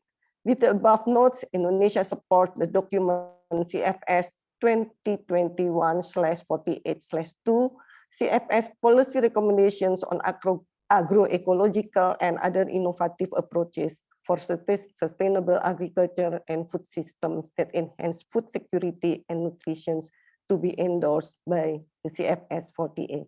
I thank you, Mr. Chair. Thank you very much, Indonesia, for your statement and support. Next, Portugal, please. Thank you, Mr. Chair, for giving us the floor. Hello, Chair, can you listen to me? Thank you. Yeah, I can hear you clearly. Thank you, Mr. Chair. Thank you for giving us the floor. As you know, it is a real pleasure working again under your leadership and counting with your wisdom. Mr. Chair, Excellencies, colleagues, ladies and gentlemen, a good day for all of you. I'm honored to speak on behalf of the European Union and its 27 member states.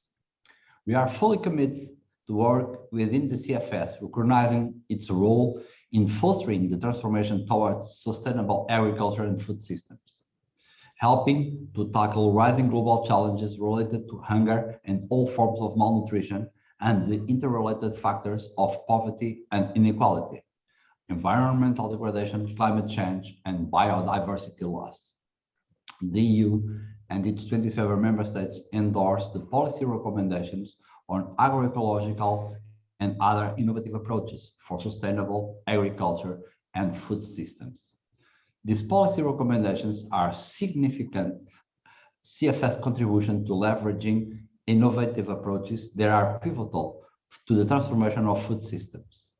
They constitute a highly relevant instrument to that end, along with other CFS products and the reports of the CFS high-level panel of experts. In this context, we highlight the importance of ensuring that the policy recommendations are duly considered during preparations for the United Nations Food Systems Summit and its pre-summit, as well as during the follow-up of the summit.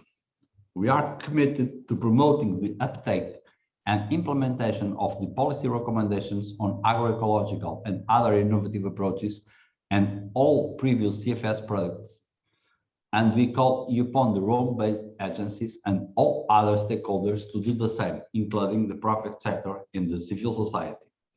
Finally, we take this opportunity to express our appreciation to all parties involved in building a common approach to the policy recommendations for their inclusive engagement. We extend our special thanks to the chair of the open-ended working group, Ambassador Yahya Olaittan Olaniran, and its predecessor, Ambassador Mohamed Hossein Emadi. Their skillful leadership, patience, and his tireless efforts have been critical in reaching an agreement on these policy recommendations. Thank you, Mr. Chair. Thank you very much, Pojoko, for your statement and also support. Next, US, please. Thank you so much, Chair, and hello to everyone. Let me start by acknowledging the tremendous work that CFS has done, culminating in the document that we're discussing today, the policy recommendations on agroecological and other innovative approaches for sustainable agriculture and food systems that enhance food security and nutrition. We'd like to convey also our special thanks to Ambassador Yahya for your insights, wisdom, and leadership, which contributed so much to the achievement of today's outcome. When we talk about this document, we often stop at the first part of the title that talks about agroecological and other innovative approaches. However, the second part of the title is by far the most important: for sustainable agriculture and food systems that enhance food security and nutrition. In fact, this is the shared objective that we all care about, and the one that unites us today at this Committee on World Food Security meeting. The reason we are talking about innovative approaches is that we think that these approaches can deliver on this shared objective. Too often we get stuck in an abstract binary debate on different approaches that misses the fact that what really matters for all of us is the results on the ground. Our job is not to tell policymakers or farmers around the world what to do. It is instead to give them the tools that they can take and adapt to their local contexts. As stated in the policy recommendations, there is no single approach for achieving food security and nutrition, and all food systems have the potential to contribute further to sustainable agriculture and food systems that enhance food security and nutrition. That is why our efforts to improve the sustainability of agriculture must be evaluated against measurable outcomes at the appropriate level on food affordability and accessibility, farmer income and well-being, as well as environmental indicators. As the recommendations acknowledge, we must do the hard work of assessing real impacts and outcomes. One concern that the United States does have on these policy recommendations is the use of the term peasant, and we would like to start a dialogue about the use of this term in CFS documents. While we understand and give credence to those who prefer using the term peasant, we do not find this term relevant for US farmers. And indeed, some of our stakeholders see the word as antiquated or even offensive, as it is considered pejorative in the United States. And so we would ask today to work with others to find a more inclusive term while being sensitive and understanding to all cultures. Therefore, today, the United States intends to join in the adoption of these voluntary policy recommendations with our reservations noted about the use of the term peasant. We believe these recommendations will provide valuable guidance to countries looking to use innovative approaches to increase the sustainability of their food and agricultural systems, And in conclusion, we will send the Secretariat a copy of our remarks so they can be included in the statements under this agenda item. Thank you so much, and back to you, Chair. Thank you very much, US, for your statement and also support.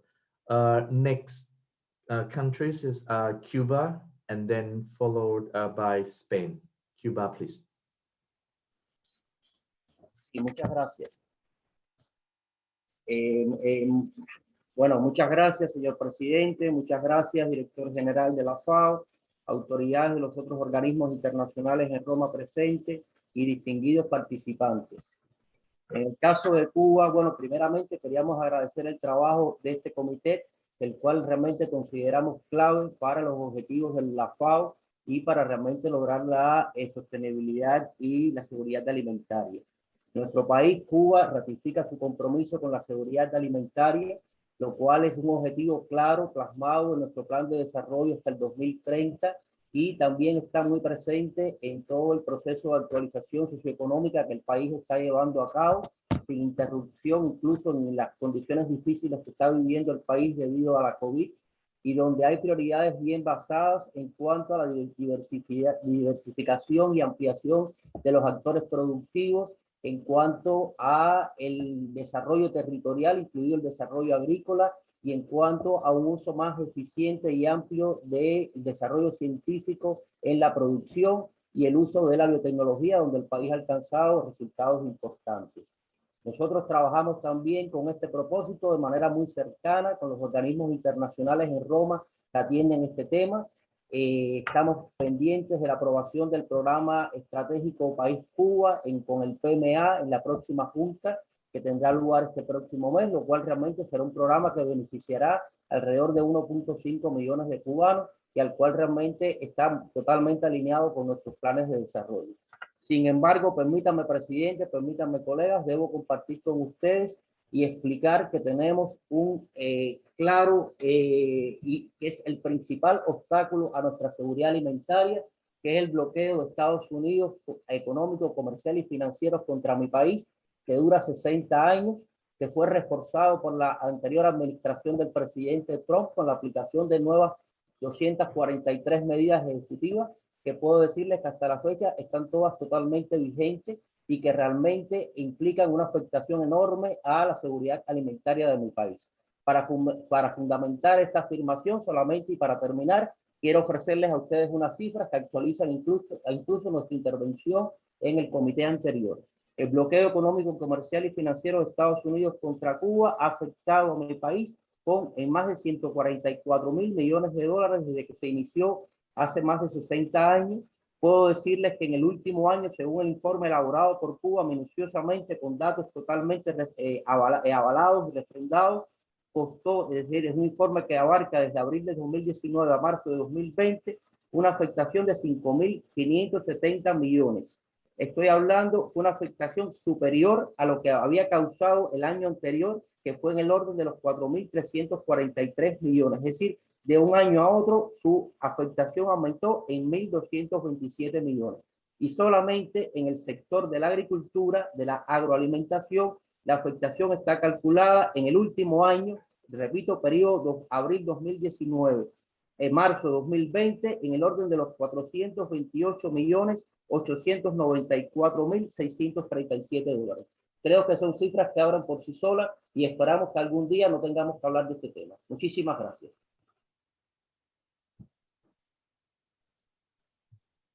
Thank you very much, Cuba, for your statements. Next is Spain, and then followed by France and Brazil.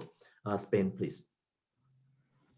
Señor presidente, estimados colegas delegados, representantes de los mecanismos de la sociedad civil, del sector privado, de las agencias de las Naciones Unidas, muy buenos días, buenas tardes, buenas noches, dependiendo a todos. Bueno, España se adhiere a la intervención de la Unión Europea, por lo que trataré de ser breve. Sí deseamos tomar la palabra para felicitar a usted, señor presidente, a todos los implicados y al embajador Yaya Onaliran por su liderazgo en hacer posible este tan importante paso adelante en la contribución del Comité de Seguridad Alimentaria Mundial a la transformación de los sistemas agroalimentarios para hacer realidad el derecho a la alimentación adecuada, al conjunto de todos los objetivos de desarrollo sostenible, a la acción por el clima y la biodiversidad. Queremos agradecer y reconocer el trabajo, el rigor y los esfuerzos del GANESAN, que son la base esencial del trabajo de este comité. Queremos también reconocer el empeño de las organizaciones de productores, de la agricultura familiar, los pueblos indígenas, los movimientos sociales que durante tantos años han dado impulso, energía a la consideración de la agroecología como clave en la transformación de los sistemas agroalimentarios, así como de otros enfoques innovadores y a los que se ha sumado un amplio espectro de empresas, gobiernos y de otros actores. España es el país de la Unión Europea que está en primer lugar en producción agroecológica y es uno de los 5 mayores del mundo. Tenemos la meta de alcanzar el 25% de nuestra producción agroecológica, del total, extendiendo prácticas innovadoras al 100% de nuestra producción agrícola. El informe del GANESAN y estas recomendaciones de políticas nos animan a seguir en este empeño y a incorporarlas a nuestro compromiso global por el desarrollo sostenible.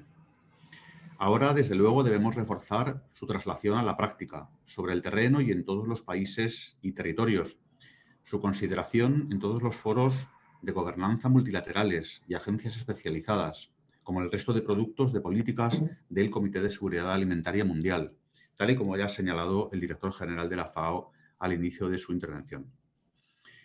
La cumbre de las Naciones Unidas sobre sistemas alimentarios en 2021 será desde luego una ocasión inigualable para poner en valor estas recomendaciones de políticas y guiar el compromiso de los gobiernos y de todos los actores hacia una transformación de los sistemas alimentarios que los haga realmente más sostenibles, incluyentes, resilientes, nutritivos y capaces de erradicar la pobreza rural.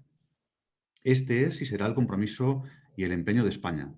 Reforzar el papel del Comité como centro de gravedad en las Naciones Unidas de la transformación de los sistemas agroalimentarios, que implicará a todos los niveles de la organización, a todos los sectores y a todos los actores. Muchísimas gracias y enhorabuena de nuevo, señor presidente. Thank you very much, Spain, for your statement and also our support that you have made. Next, France, please, and then Brazil. France, please. Merci beaucoup, Monsieur le Président, cher Tanawat.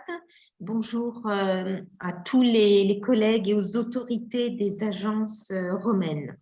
La France s'aligne sur la déclaration prononcée par le Portugal au nom de l'Union européenne et de ses 27 États membres.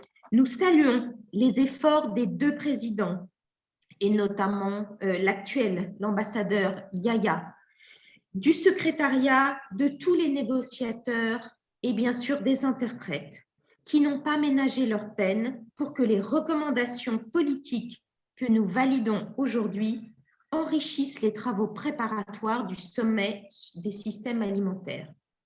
Nous souhaitons aussi saluer une nouvelle fois le rapport 14 du High Level Panel of Experts, le HLPE, très complet et étayé qui a servi de base à ces discussions. Cela confirme une fois de plus le rôle important du HLPE et nous espérons que le sommet le reconnaîtra. Le texte final des recommandations que nous venons d'approuver est assez équilibré, étant donné les divergences de point de vue sur ce sujet.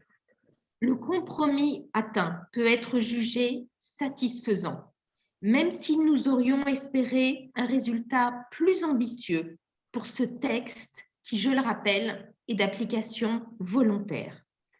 Nous regrettons aussi que certaines recommandations ou concepts importants proposés dans le rapport du HLPE, comme par exemple l'introduction de l'empreinte écologique évoquée par mon collègue de la Suisse, n'ait pas été retenue.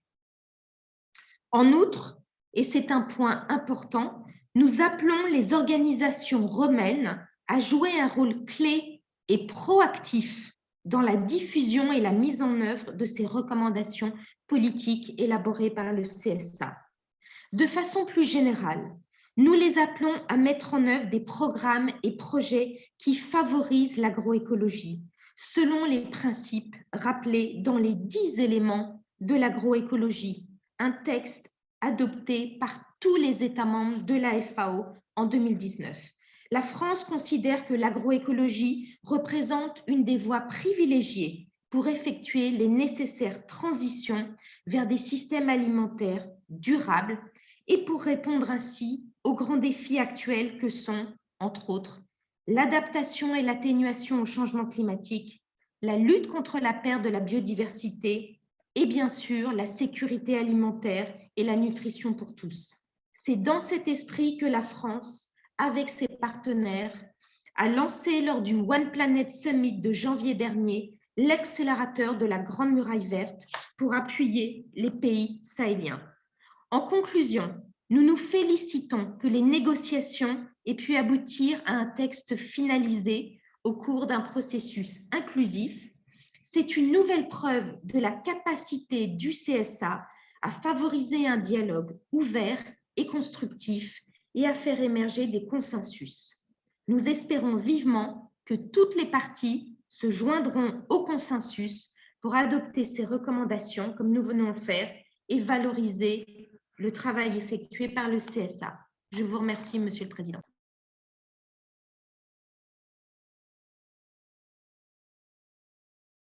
Thank you very much. Next, Brazil, followed by Philippines. Brazil, please. Thank you very much, Mr. Chair. Dear Tanawat, good morning to everybody. First of all, Mr. Chair, Brazil would like to commend the leading role performed by the rapporteur of the process, the distinguished ambassador, representative of Nigeria, Ambassador Yaya Olaniran. Ambassador Yaya, without your guidance, this complex task would not have been completed in time. And a mention also must be made to the excellent work of Chiara Cirulli and all the CFS secretariats. Thank you very much. Mr. Chair, Brazil favors that the CFS achieves a more efficient way of developing its policy convergence processes. Our work must be focused. We should not try to replicate or emulate and sometimes try to substitute negotiations or agreements that belong to other fora. That approach consumed more than 100 hours of negotiation between formal and informal, what brings the risk of preventing smaller delegations, usually from developing countries, to take effective part on the negotiations. These important discussions cannot be held only between a handful of stakeholders. Mr. Chairman, combating poverty and inequality within and among countries, which are the major drivers of hunger and malnutrition, is the most pressing urgency the world faces today. Promoting the 2030 agenda and accelerating the achievement of all SDGs is the way towards tackling this issue. In this sense, the transformation of agri-food systems is not an end in itself, but a means of seeking to guarantee food and nutritional security through healthy diets. We do expect that these policy recommendations on agroecological and other innovative approaches, which we endorse today, to contribute to that aim. Brazil has been implementing comprehensive public policies on agroecology for almost a decade now. As a result of a multi-stakeholder consultations, public laws and instruments were put in place to promote agroecology and organic production. Brazil is engaged in promoting all production systems that bring greater income for the producer, greater efficiency in the use of inputs, resilience, and the reduction of greenhouse gas emissions. Recent examples of this are the launch of the carbon neutral beef and the low carbon agriculture, ABC+, among many other policies and actions to reduce the emissions of greenhouse gases in Brazilian agriculture and adapt it to better cope with climate change. Mr. Chair, in our discussions and negotiations, we felt the absence of deepening some aspects and views of the problems presented. Reference should be made to unsustainable patterns of consumption, especially in high-income countries, which pose an enormous burden on natural resources and greenhouse gases emissions. In addition, the current system of agricultural subsidies, which consumes more than $500 billion annually, is a major source of food insecurity globally, as well as environmental degradation by those producers who are awarded with this unfair price. These discussions are never present when talking about the so-called true costs of food. Secondly, at the same time that food systems remain one of the drivers of climate change and the planet's unfolding environmental crisis, greater attention must be drawn towards the major, pivotal role that fossils fuel in GHG emissions, and of the need to adapt agriculture and food systems to the impacts of climate change. In this sense, it should not be forgotten that countries have different historical responsibilities for global warming, and that more than 70% of emissions come from fossil fuels. Agriculture must be recognized for its role in preserving biodiversity, conserving soils and springs, restoring pastures, and reducing greenhouse gas emissions. This discussion was not present enough in our negotiations. Mr. Chair, to finalize, restrictive and excluding narratives which seek to shape the future of food systems in the image of the productive systems of some specific temperate climate models should be avoided.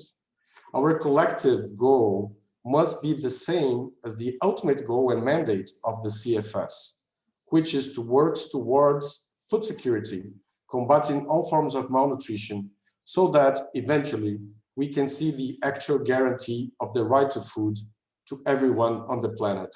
Thank you very much, Mr. Chair, back to you.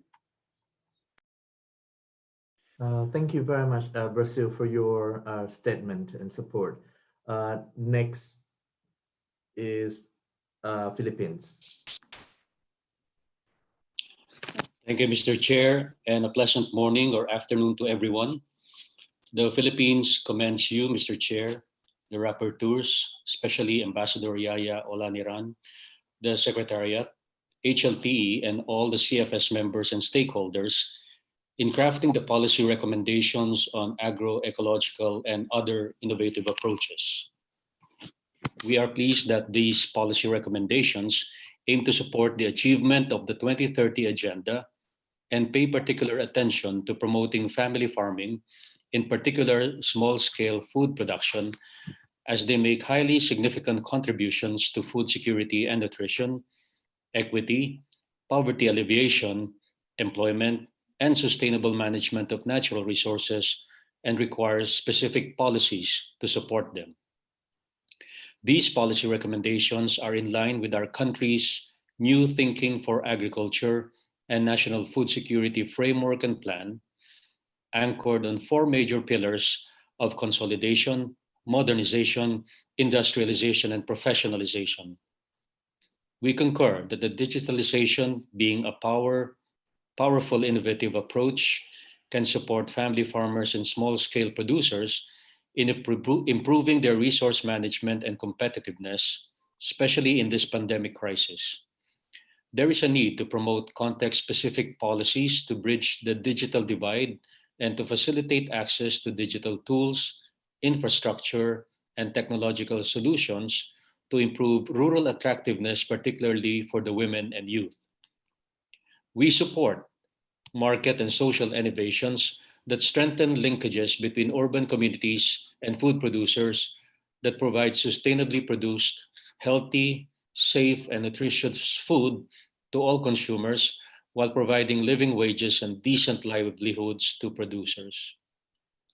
We agree with promoting and enabling responsible investment in participatory research and innovation on agroecological and other innovative approaches, addressing the specific needs of people in vulnerable situations with their empowerment and active engagement, leaving no one behind. It is imperative to provide producers with public policies and private investments, including support in transitioning to more sustainable food systems, addressing climate change, and building resilience. Finally, Mr. Chair, with these remarks, the Philippines endorses the policy recommendations and the draft decision, notably being a valuable input into the UN Food System Summit 2021 and the UN Decade of Family Farming 2019 to 2028. Thank you very much. Thank you very much, Philippines. Next, Thailand, followed by Mexico.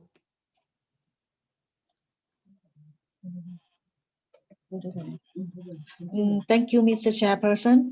Thailand expresses its appreciation to the rapporteur, Ambassador Yaya Oraniran from Nigeria, and to the previous rapporteur, former Ambassador Mohammad Hossein Himaji from the Islamic Republic of Iran, for their leadership and continued efforts, as well as the HLPE, the CFS Secretariat teams, and all members for the great contributions and the successful conclusion of these negotiations. We stress the urgent need to transform food system toward increased sustainability in a coherent manner as appropriate and in accordance with and dependent on national context and capacity. Since the challenges food systems face are highly complex, context-specific, and often unpredictable, we are aware of the potential of innovation and digitalization to enhance productivity and income of family farmers, and highlight the need of making innovation tools affordable, accessible, and suitable for small-scale farmers, women, and youth. In Thailand, we have already initiated policy to promote sustainable production and consumption models, which protect and promote the conservation and sustainable use of natural resources through circular economies.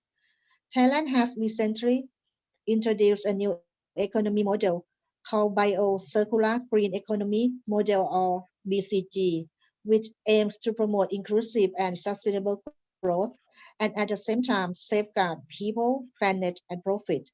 The concept of new theory of agriculture has also been promoted and integrated with technological innovation to boost nature-positive product method and sustainable food system. We recognize the 5 key policy recommendations as valuable inputs in strengthening agroecological and other innovative approaches and supporting transition to sustainable agriculture and food system. We look forward to the implementation of these recommendations at all levels. Thank you, and over to you. Yep, thank you very much, Thailand. Next, Mexico, followed by CSM and PSM. Mexico, please.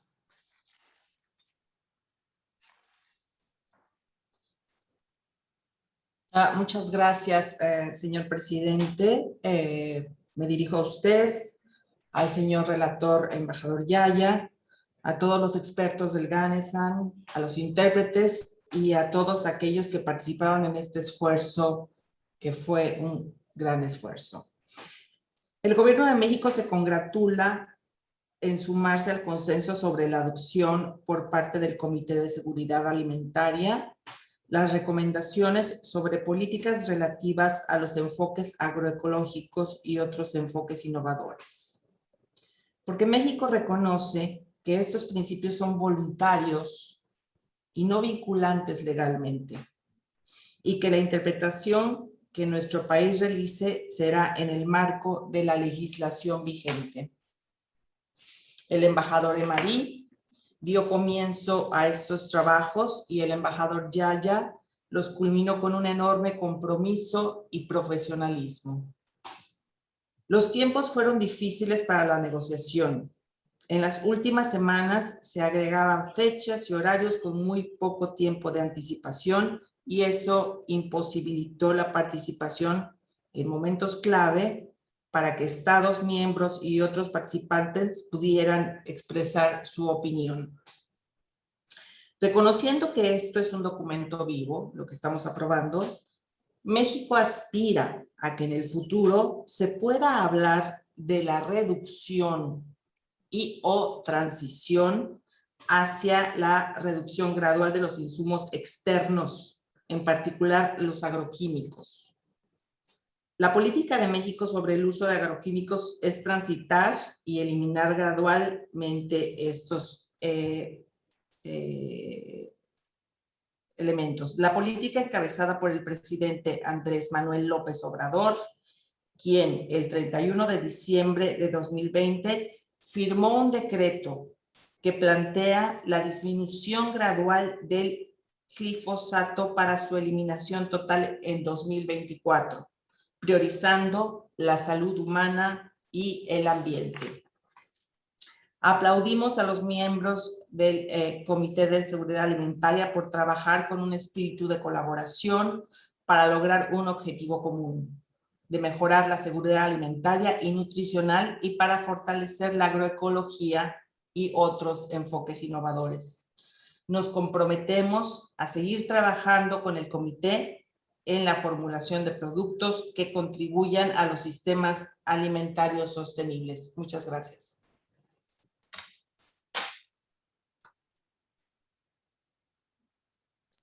Thank you very much, Mexico. Previously, I see hands of CSM. I'm not sure that you're still here. Otherwise, I give the floor to PSM first and then followed by CSM. PSM, please. Thank you, Mr. Chair. On behalf of the private sector mechanism, we support the adoption of these policy recommendations on agroecological and other innovative approaches. Following the endorsement of the voluntary guidelines on food systems and nutrition in February, this represents a further important contribution to improving the sustainability of agriculture and food systems and attaining the SDGs. While the process to arrive here has been long and difficult, we should appreciate the process that got us here. We recognize and appreciate the leadership of the rapporteur of the CFS policy convergent process, His Excellency Yaya Lanaran, the work and the commitment shown by all CFS members and participants, and the support and guidance of the CFS Secretariat. Thank you all for your patience and fortitude. It is now our job to turn to the uptake and implementation of these policy recommendations. The many parts of the private sector are already implementing a variety of approaches for sustainable production, which includes everything that well-managed farms, ranches, and forest produce, food, feed, fiber, and clean energy that can support ecosystem services and biodiversity. These approaches include, but not limited to, climate-smart agriculture, precision agriculture, and optimized nutrient use efficiency that uses a variety of strategies and tools such as digitalization and improved seeds to support the adaptive capacity of agriculture. These represent some of the many important interlocking and mutually supporting approaches, techniques, and strategies designed to sustainably improve production, enhance resilience, and reduce and sequester greenhouse gases. As we have discussed, there is no one size fits all, and we believe it remains a priority to allow farmers to choose the best approach and to provide all the options for sustainable agriculture and let farmers be free to decide.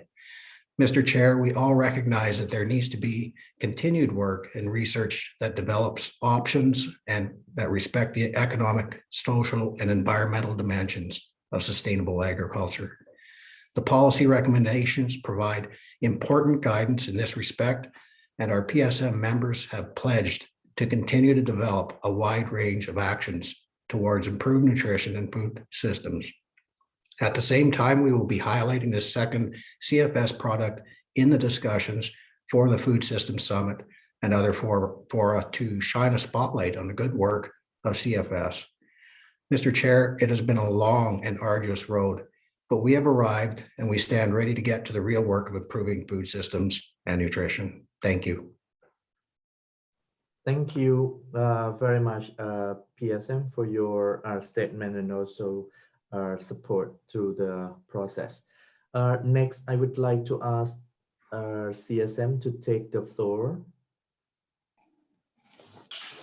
Good morning, Mr. Chair, esteemed CFS participants. We are speaking here to share with you some initial thoughts on the CFS policy recommendations on agroecology and other innovative approaches that we just concluded. First, the CSM is not in the position at this moment to announce its formal position on the final document. We request that this can be duly reflected in the final report of this plenary session, as it was done for the final report of the 47th session vis-a-vis the voluntary guidelines on the food system and nutrition. We have a proposal for a formulation that can be added to the annex of the report, which we can paste on the chart and read it at a later stage for our consideration. The CSM is composed of a wide range of constituencies. For all of them, agroecology is at the core of their daily work, life, as well as the vision of framing a sustainable and human rights-centered food system. The text was made available in all languages just a couple of days before this plenary, and many of our CSM participating organizations have not had the efficient time to look at the document in their language, nor have a proper discussion with their respective governing bodies, which is necessary step their democratic process, governance process for reaching a final collective decision. In addition, more time is needed to look at the document in its entirety and assess the extent to which it can deliver on the baseline priorities that we announced publicly on many occasions before and during the negotiation process. Nevertheless, we would like to share some preliminary remarks to contribute to the discussion today. We would like to acknowledge the changed environment that has characterized this negotiation process. We acknowledge the commitment of the rapporteur to strive for a more inclusive and participatory negotiation and the effort to secure as much time as possible despite the incredible time pressure. However, we also reiterate that time was a problem that we had the means and the possibility to overcome. CSM offered a variety of options that most of the governments didn't want to consider. We have to acknowledge that the time pressure limited much of the ability and need to have a much longer and serious discussion on many aspects of the recommendations. Had we had this time, it would probably have led to a more satisfactory outcome. Compromise is a part of the negotiation, but all too often this compromise was forced by time constraint and not a proper consensus building process, despite the great patience and wise management of the rapporteur. We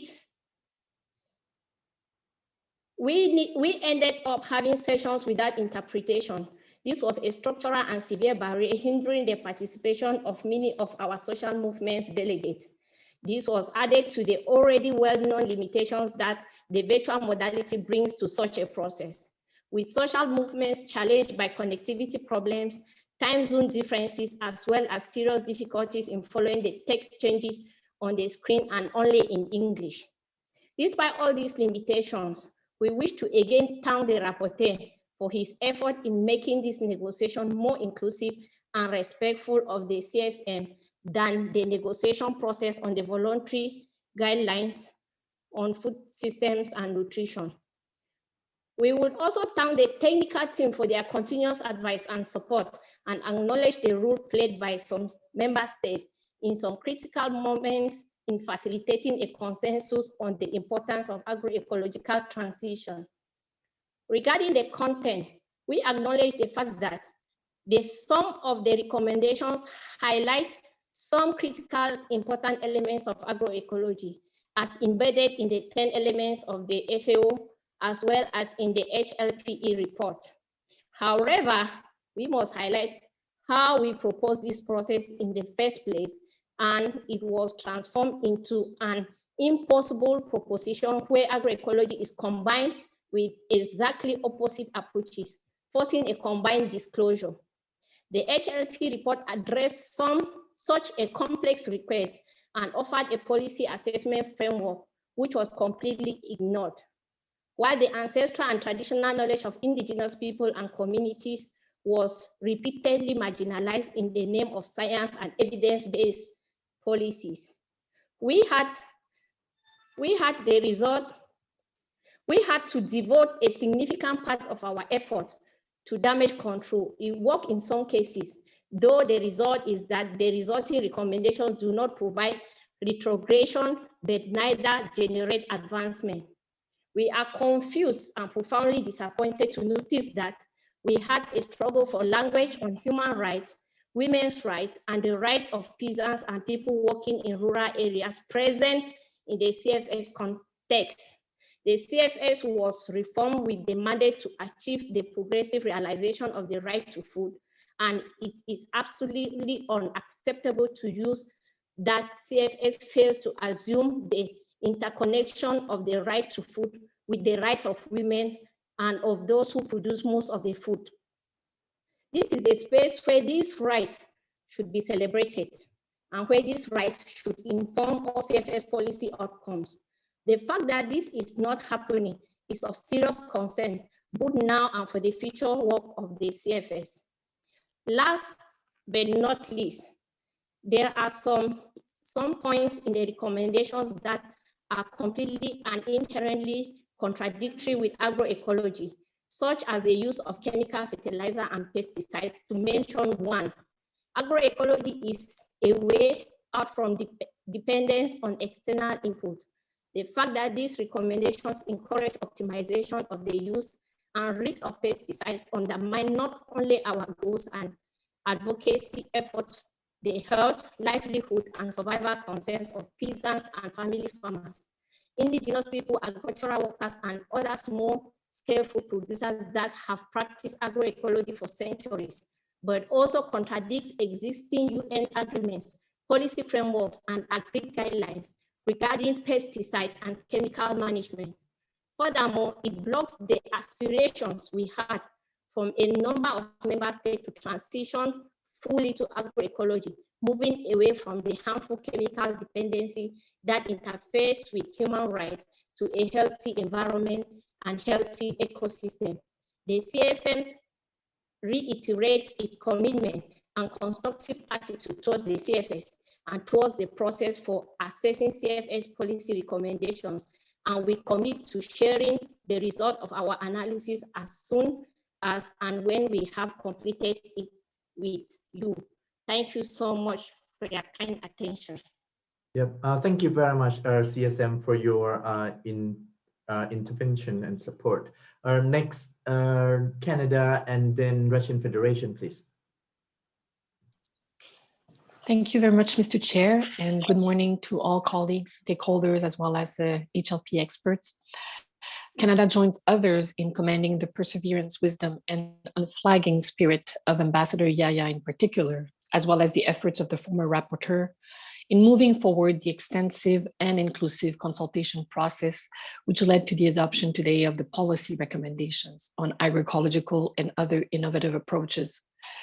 We believe in the importance of finding common ground on this broad and complex issue and appreciate the compromises made by all parties involved. This is at the core of the policy convergence mandate of CFS, which is no small task, as highlighted by the HLPE chair of the steering committee. We believe in the value of this process, as arduous as it can be. This document will be a useful tool for member states and all other actors to advance their contributions to the achievements of the Sustainable Development Goals. Canada strongly believes that social, economic, and environmental innovations are critical to ensuring sustainable agri-food systems. With a growing population, rises in food security, and increased risks linked to climate change, we must find new ways to produce more and better with less. To develop and distribute these innovative tools and approaches, it is paramount to ensure that our policies remain based on science and evidence. And Canada continues to support the development of innovative approaches to sustainable agri-food systems, including climate-smart agriculture, reducing food loss and waste, integrated pest management, and biotechnologies. In this context, we would like to underline that the implementation of these approaches must be inclusive and adapted to specific needs and contexts. And we heard today how diverse these are. And we also support those who underline the importance of implementation being assessed against metrics and indicators on impacts and outcomes. Finally, we believe that these recommendations, as outlined by many speakers, will ensure that our farmers have access to all the tools they need to nourish the world. Thank you very much. Thank you very much, Canada. Our next Russian Federation and then Ecuador, please. Уважаемый господин председатель, позвольте поблагодарить докладчика рабочей группы открытого состава господина Яя Аланирана за профессиональную и качественную работу в ходе переговоров, которая позволила достичь консенсус при уважении к позициям всех участников переговорного процесса. Отдельную благодарность выражаем команде секретариата КВПБ. Как и другие делегаты, рассчитываем, что комитет извлечет уроки из переговорного процесса и подумает над тем, как можно было бы избежать в будущем согласования документов в спешке, а также избежать ночных многочасовых переговоров, особенно без обеспечения перевода на все языки ФАО. Российская Федерация поддерживала и будет поддерживать усилия, направленные на ликвидацию голода, улучшение рациона питания населения, укрепление продовольственной безопасности и сохранение биологического разнообразия, а также на снижение негативного влияния на окружающую среду и эффективное использование земельных, водных и лесных ресурсов. Все эти аспекты напрямую связаны с агроэкологическими методами ведения сельского хозяйства. Рассчитываем, что разработанные рекомендации КВПБ послужат хорошим подспорьем для всех заинтересованных государств при формировании собственных программ развития сельского хозяйства, в том числе для осуществления перехода к устойчивым агропродовольственным системам. Важно, что разработанный документ не трактует агроэкологию как жесткий набор правил, а делает поправку на страновые контексты и учитывает специфику развития национальных АПК. Российская Федерация на деле уже реализует многие из принципов, которые содержатся в подготовленном документе. Сегодня мы осуществляем хозяйственную деятельность в строгом соответствии с природоохранным законодательством, которое накладывает серьезные ограничения как на агробизнес, так и на участников всей продовольственной цепочки. В настоящее время в России наиболее популярной концепцией, опирающейся на принципы агроэкологии, является органическое сельское хозяйство. С января 2020 года в России вступил в силу закон, который регулирует рынок органической продукции и предусматривает добровольное подтверждение ее соответствия требуемым параметрам. Мы убеждены, что предпринимаемые Россией шаги внесут вклад в обеспечение населения качественными продуктами питания на основе экологически ориентированных технологий, а также будут способствовать бережному отношению к природе при производстве продовольствия. Новый сегмент сельскохозяйственной продукции, сертифицированный в соответствии с упомянутым законом, будет называться «Зеленый стандарт» и будет ориентирован на широкого потребителя с соблюдением высоких экологических требований. Благодарю за внимание, господин председатель.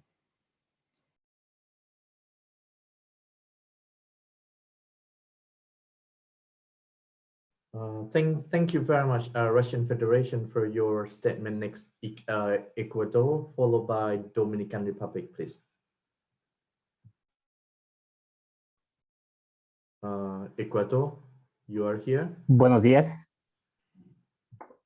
Buenos días con todos y todas. Gracias, presidente, por darnos la oportunidad. Además, felicitar a todos los miembros que conforman el CSA y los presentes. En la República del Ecuador, mediante decreto ejecutivo número 1293 en el 2021, se expide la política de Estado para el sector agropecuario ecuatoriano 2030, como un instrumento de obligatoria observancia y aplicación en lo concerniente al sector agropecuario, en el marco del cumplimiento de los objetivos de desarrollo sostenible contenidos en la Agenda 2030 de las Naciones Unidas. En el artículo 2 de dicho decreto señala que el agroecuatoriano será próspero, competitivo, sostenible e inclusivo, basado en la innovación y en la calidad, orientado a las demandas de los mercados nacionales e internacionales, bajo el concepto de calidad y sostenibilidad, garantizando la seguridad y soberanía alimentaria y potencializando las exportaciones. El agro será reconocido y tratado como un sector estratégico, como un motor de desarrollo sostenible. En este sentido, el Plan Nacional Agropecuario es funcional a los objetivos estratégicos de las políticas, que a su vez nacen de los desafíos del agro, la seguridad y soberanía alimentaria, la reducción de la pobreza, la generación de empleo, el aporte de divisas a la economía nacional y el fortalecimiento de la resiliencia en el cambio climático y en las problemáticas actuales como son las emergencias sanitarias. Al respecto, el Ecuador está de acuerdo en el documento CFS 2021/48/2 de las recomendaciones sobre las políticas relativas a los enfoques agroecológicos y otros enfoques innovadores en favor a la sostenibilidad, a la agricultura y a los sistemas alimentarios que mejoran la seguridad alimentaria y la nutrición. Gracias, señor presidente. Thank you very much for your statement. Next, Dominican Republic, followed by Venezuela, please. Gracias, presidente. Presidente, no voy a repetir los conceptos técnicos que otros colegas han expresado en detalle sobre el documento que estamos aprobando. Sí deseo llamar la atención de todos a la estructura y a los métodos de trabajo de esta plataforma, la más inclusiva del sistema internacional. El CSA tiene 3 columnas. Una está en la FAO, otra está en el FIDA, otra en el PMA. Y el Comité de Seguridad Alimentaria Mundial reúne a los gobiernos de todos los países cuyos representantes tomamos las decisiones y decidimos la aprobación de las recomendaciones de políticas que en todo caso son de implementación voluntaria.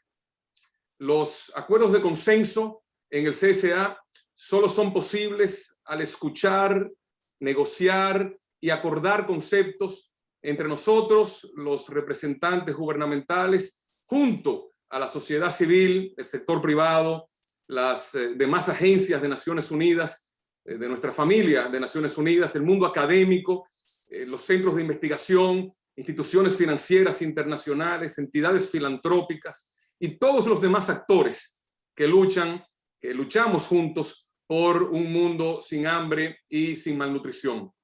Deseo unirme, presidente, a las felicitaciones que han sido expresadas a Kiara, a Georgia, a la consultora Mariam y al mencionar también al secretario Hagedorn, transmitir nuestro agradecimiento a todos los miembros del secretariado.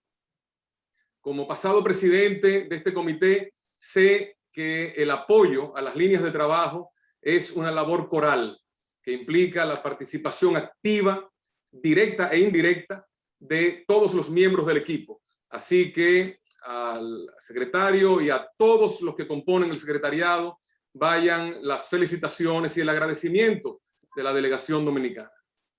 Señor presidente, deseo hacer un agradecimiento especial a usted por su liderazgo como presidente del comité y un agradecimiento especial también al embajador Yaya, el decano de África ante las agencias con sede en Roma, porque el embajador Yaya ha logrado el más amplio consenso sobre un documento clave para la consecución de las metas de hambre cero y otros objetivos contenidos en la Agenda 2030 para el Desarrollo Sostenible.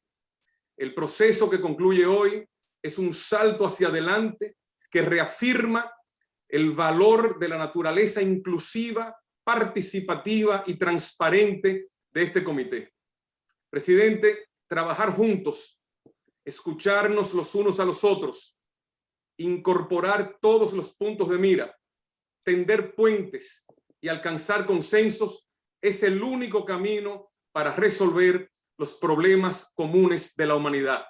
De nuevo, el Comité de Seguridad Alimentaria Mundial ha trazado el camino y es un camino luminoso a pesar de todos los obstáculos a los que nos estamos enfrentando con la pandemia, con la persistencia de los conflictos armados, con los retos del cambio climático, con las migraciones que estos fenómenos provocan y con todos los demás problemas a los que nos debemos enfrentar.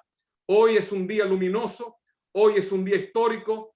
Gracias, Yaya, gracias, Tanawat, gracias, secretariado, y gracias a todos los que hemos hecho posible este momento, esta aprobación. Gracias de nuevo, gracias a todos. Thank you very much, Dominican Republic, and also the former chair of the CFS for your support and contributions. Next, Venezuela, please. Muchas gracias, señor presidente. La República Bolivariana de Venezuela aprovecha para agradecer a usted, al grupo asesor, el GANESAN, y un reconocimiento especial al embajador de Irán, que inició el proceso, y al embajador de Nigeria, Yaya, por su conducción durante el proceso de negociación de las recomendaciones sobre políticas, los enfoques agroecológicos y otros enfoques innovadores. Sobre estas recomendaciones queremos hacer los siguientes comentarios. Consideramos que dichas recomendaciones ponen en el centro a la agroecología, sin excluir otros enfoques que están a favor del medio ambiente, el desarrollo sostenible, la biota, la preservación de la tierra, en fin, de los seres vivos. Como todo proceso de negociación, creemos que siempre se puede alcanzar y mejorar mucho más. A pesar de que hubo múltiples reuniones, consideramos que siempre faltó tiempo para poder madurar ciertos puntos. A pesar de que ya en otros documentos se usa el término basado en la ciencia y hechos comprobados, cuando hablamos de la agroecología, esto puede limitar de manera importante los saberes ancestrales, locales y generacionales, si no se tiene una mirada amplia e incluyente con el fin de no dejar a nadie atrás. Apoyamos el conocimiento indígena y local, ya que invita a rescatar y multiplicar en los espacios rurales, urbanos y periurbanos los conocimientos y prácticas ancestrales agrícolas, profundamente humanas y que están en armonía con la naturaleza. Al mismo tiempo, nos sumamos a las voces que hablan de una reducción de los usos de agroquímicos, que son contrarios de la salud humana, vegetal, animal y del medio ambiente. La agroecología debe verse como un acervo de saberes, sabores y haceres, por cuanto hemos mostrado ser de una manera como los pueblos han logrado contar, en el caso de Venezuela, por ejemplo, las medidas coercitivas unilaterales impuestas. Ratificamos nuestro compromiso con el cumplimiento de los ODS y todas aquellas iniciativas que suman para su cumplimiento. En este sentido, nos sumamos al consenso de aprobación de dichas recomendaciones. Gracias, señor presidente.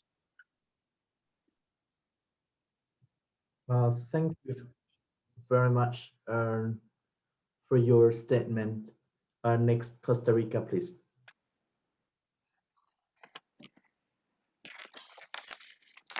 Muchas gracias, señor presidente. Mi delegación desea agradecerle a usted y a las altas autoridades de la FAO, el PMA y el FIDA, así como a los esfuerzos realizados por el embajador Yaya, las contribuciones que todos los expertos de GANESAN y de miembros de este comité, así como la Secretaría del CSA y los intérpretes.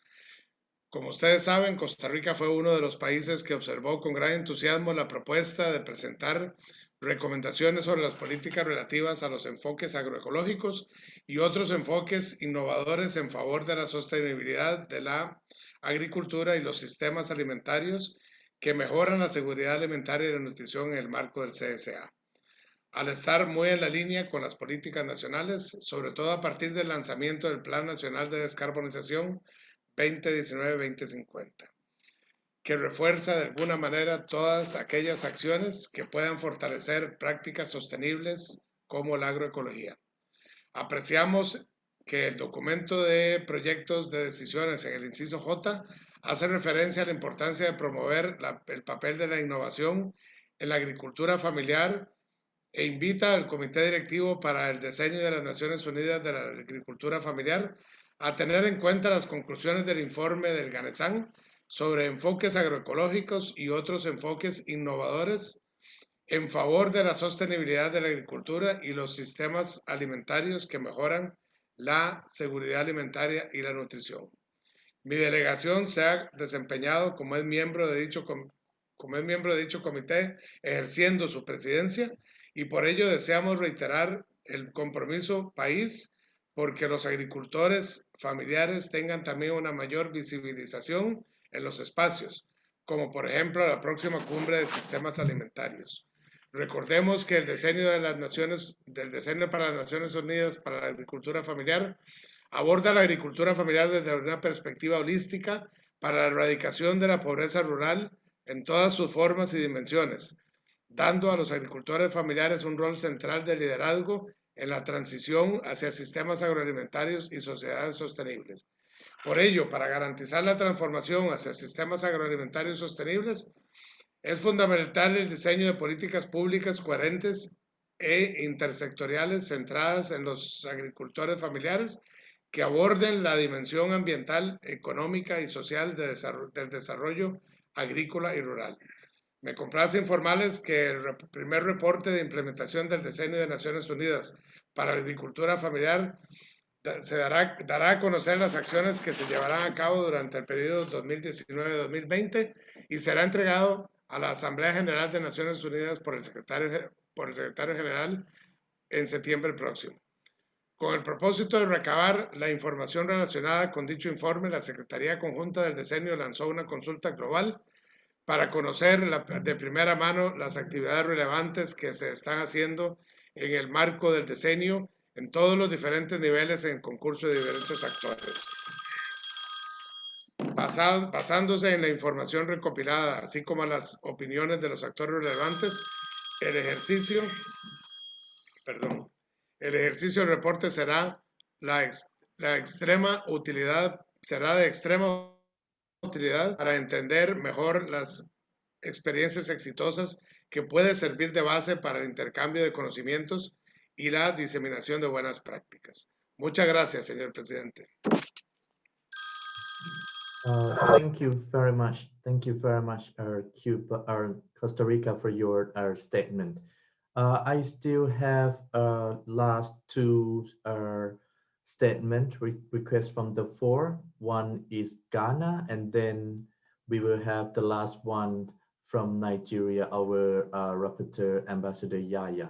First, I give the floor to Ghana, and then we will finish the statement by Nigeria. Ghana, please. Good morning, everyone. Thank you, Chair, for giving me the floor. I would wish to start by aligning myself with the previous positive sentiments expressed by my colleague excellencies, and also with those of other speakers. And I will also go on to speak on behalf of the West Africa Sub-Regional Group, whose population would be significant beneficiaries of this final paper. The leading role played by the rapporteur, Ambassador Yaya, bears testimony to his commitment to bringing the negotiations to this day after difficult but now successful negotiations. We must also recognize and thank the Secretariat and the interpreters for their hard work in support of the process. Agroecological and innovative approaches have today seen a new day in contributing to sustainable food systems as we work to ensure the achievement of the SDGs. A lot has been said about how this initiative will contribute to the global well-being of all our peoples. I will therefore not go on so much, but just to say that definitely in terms of sustainable food systems, we have reached a very interesting day today. In conclusion, I would say that we look forward, having reached the successful negotiations, we look forward to the initiatives being implemented in the interest of all peoples, particularly those most vulnerable and needing support and protection. Once again, thanking all those whose hard work has brought us this far, and hearty congratulations to Ambassador Yaya and all his team. Thank you, Chair. Thank you very much, Ghana, for your statement. Next, I give the floor to Ambassador Yaya from Nigeria, our rapporteur of this work stream. Ambassador Yaya, please. Thank you, Chair, for giving me the floor. I don't want to run foul of no interpretation, so I'll be as precise as I can. I ask for the floor again for two reasons. One, to show Nigerians approval of this document on agroecological and other innovative initiatives, the preamble, as well as the policy recommendation. In spite of all the faults, in spite of all the problems, myriad of them, I still want to say a big thank you and congratulations to everyone that did the best we could. What I want to emphasize is that the mutual respect that all of us engendered, private sector, CSM, the academia, the technical teams, the secretariat, the chairperson of CFS, the Director General, Dr. Kim Jong, as well as the heads of the other room-based agencies, gave us that determination to stop, even when it became very meandering and almost toxic. But you know what? The beauty of it is that where there is trust, we can always make sure that there is accountability. And with accountability comes with transparency. And finally, sustainability. We have done that. And I want to appeal to the CFS Bureau and Advisory Group that we need to look at the modalities of negotiations. We won't have 100%, but where we can make improvements, I plead that we do it, knowing fully well that the calendar of the RBA was also a challenge and will always be a challenge. This year is particularly crowded. So hopefully in the future, we'll plan better. And for me, I would have loved to name everyone by name as we do during this negotiation. It got to that level that we are calling each other by the first name. And that was the sort of friendship we built. I have no doubt whatsoever that in spite of not having what everybody wants, as one would, we will still know that we have done our very best. The hard work is just to start. And it has to start at the grassroots level. And as it starts, let's encourage ourselves to go on and work on it. Because in the long run, we have responsibility to not only our own lives, to the environment, and also future generation. For me, a big lesson that I learned with COVID, in spite of the unfortunate losses of life, and businesses, is that when the Lord wants to check us, he could do it. Just by one stroke, the whole world didn't know what to do next. We had to comply. And I'm sure it's to save us, save our environment, save the future, so that we'll be able to be human. Once again, Nigeria fully endorsed this policy recommendation on agroecological and other innovative approaches. Thank you, Chair. Thank you very much, Nigeria, and also Mr. Rapporteur. With respect to all of you, and also I would like to take this opportunity to express my deep appreciation to our rapporteur and also the former rapporteur's technical team, translators, secretariat, all members and other stakeholders of the CFS. We've gone through the complex situation and also until today. Thank you again. Thank you very much. Thank you very much for the adoption of the policy recommendation on agroecological and other innovative approaches.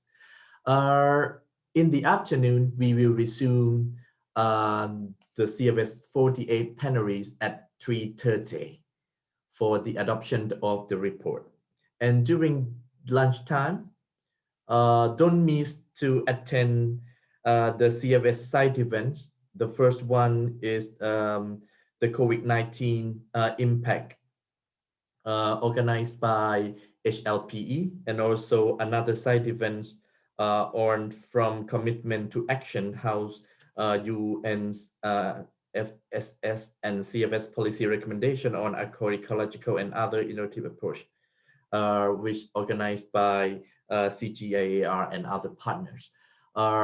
We welcome you to join the side events, and we will meet again at 3:30. But anyway, I know that CFS Secretary may have any additional announcement to explain to you. Chris, please. Thank you, Mr. Chair. Very quickly, we will reconvene at 3:30, as the chair has said. The final report is being worked on by the translators over the lunch break. It will be posted on the CFS public website as soon as we get it at 3 o'clock. And so we will reconvene in the same place, same links at 3:30. In the meantime, any statements from your delegation that you wished published on the CFS 48 website, please email those to us as delivered in the original statement. They will be posted. Email those to us at cfs@fao.org. We'll see you this afternoon for the closing session and adoption of the final report. Thank you, Mr. Chair. Thank you, everyone. Thank you very much, Chris, for your explanation. And thank you again for your participation of this morning. And now 12:35. We can say that we managed our time efficiently.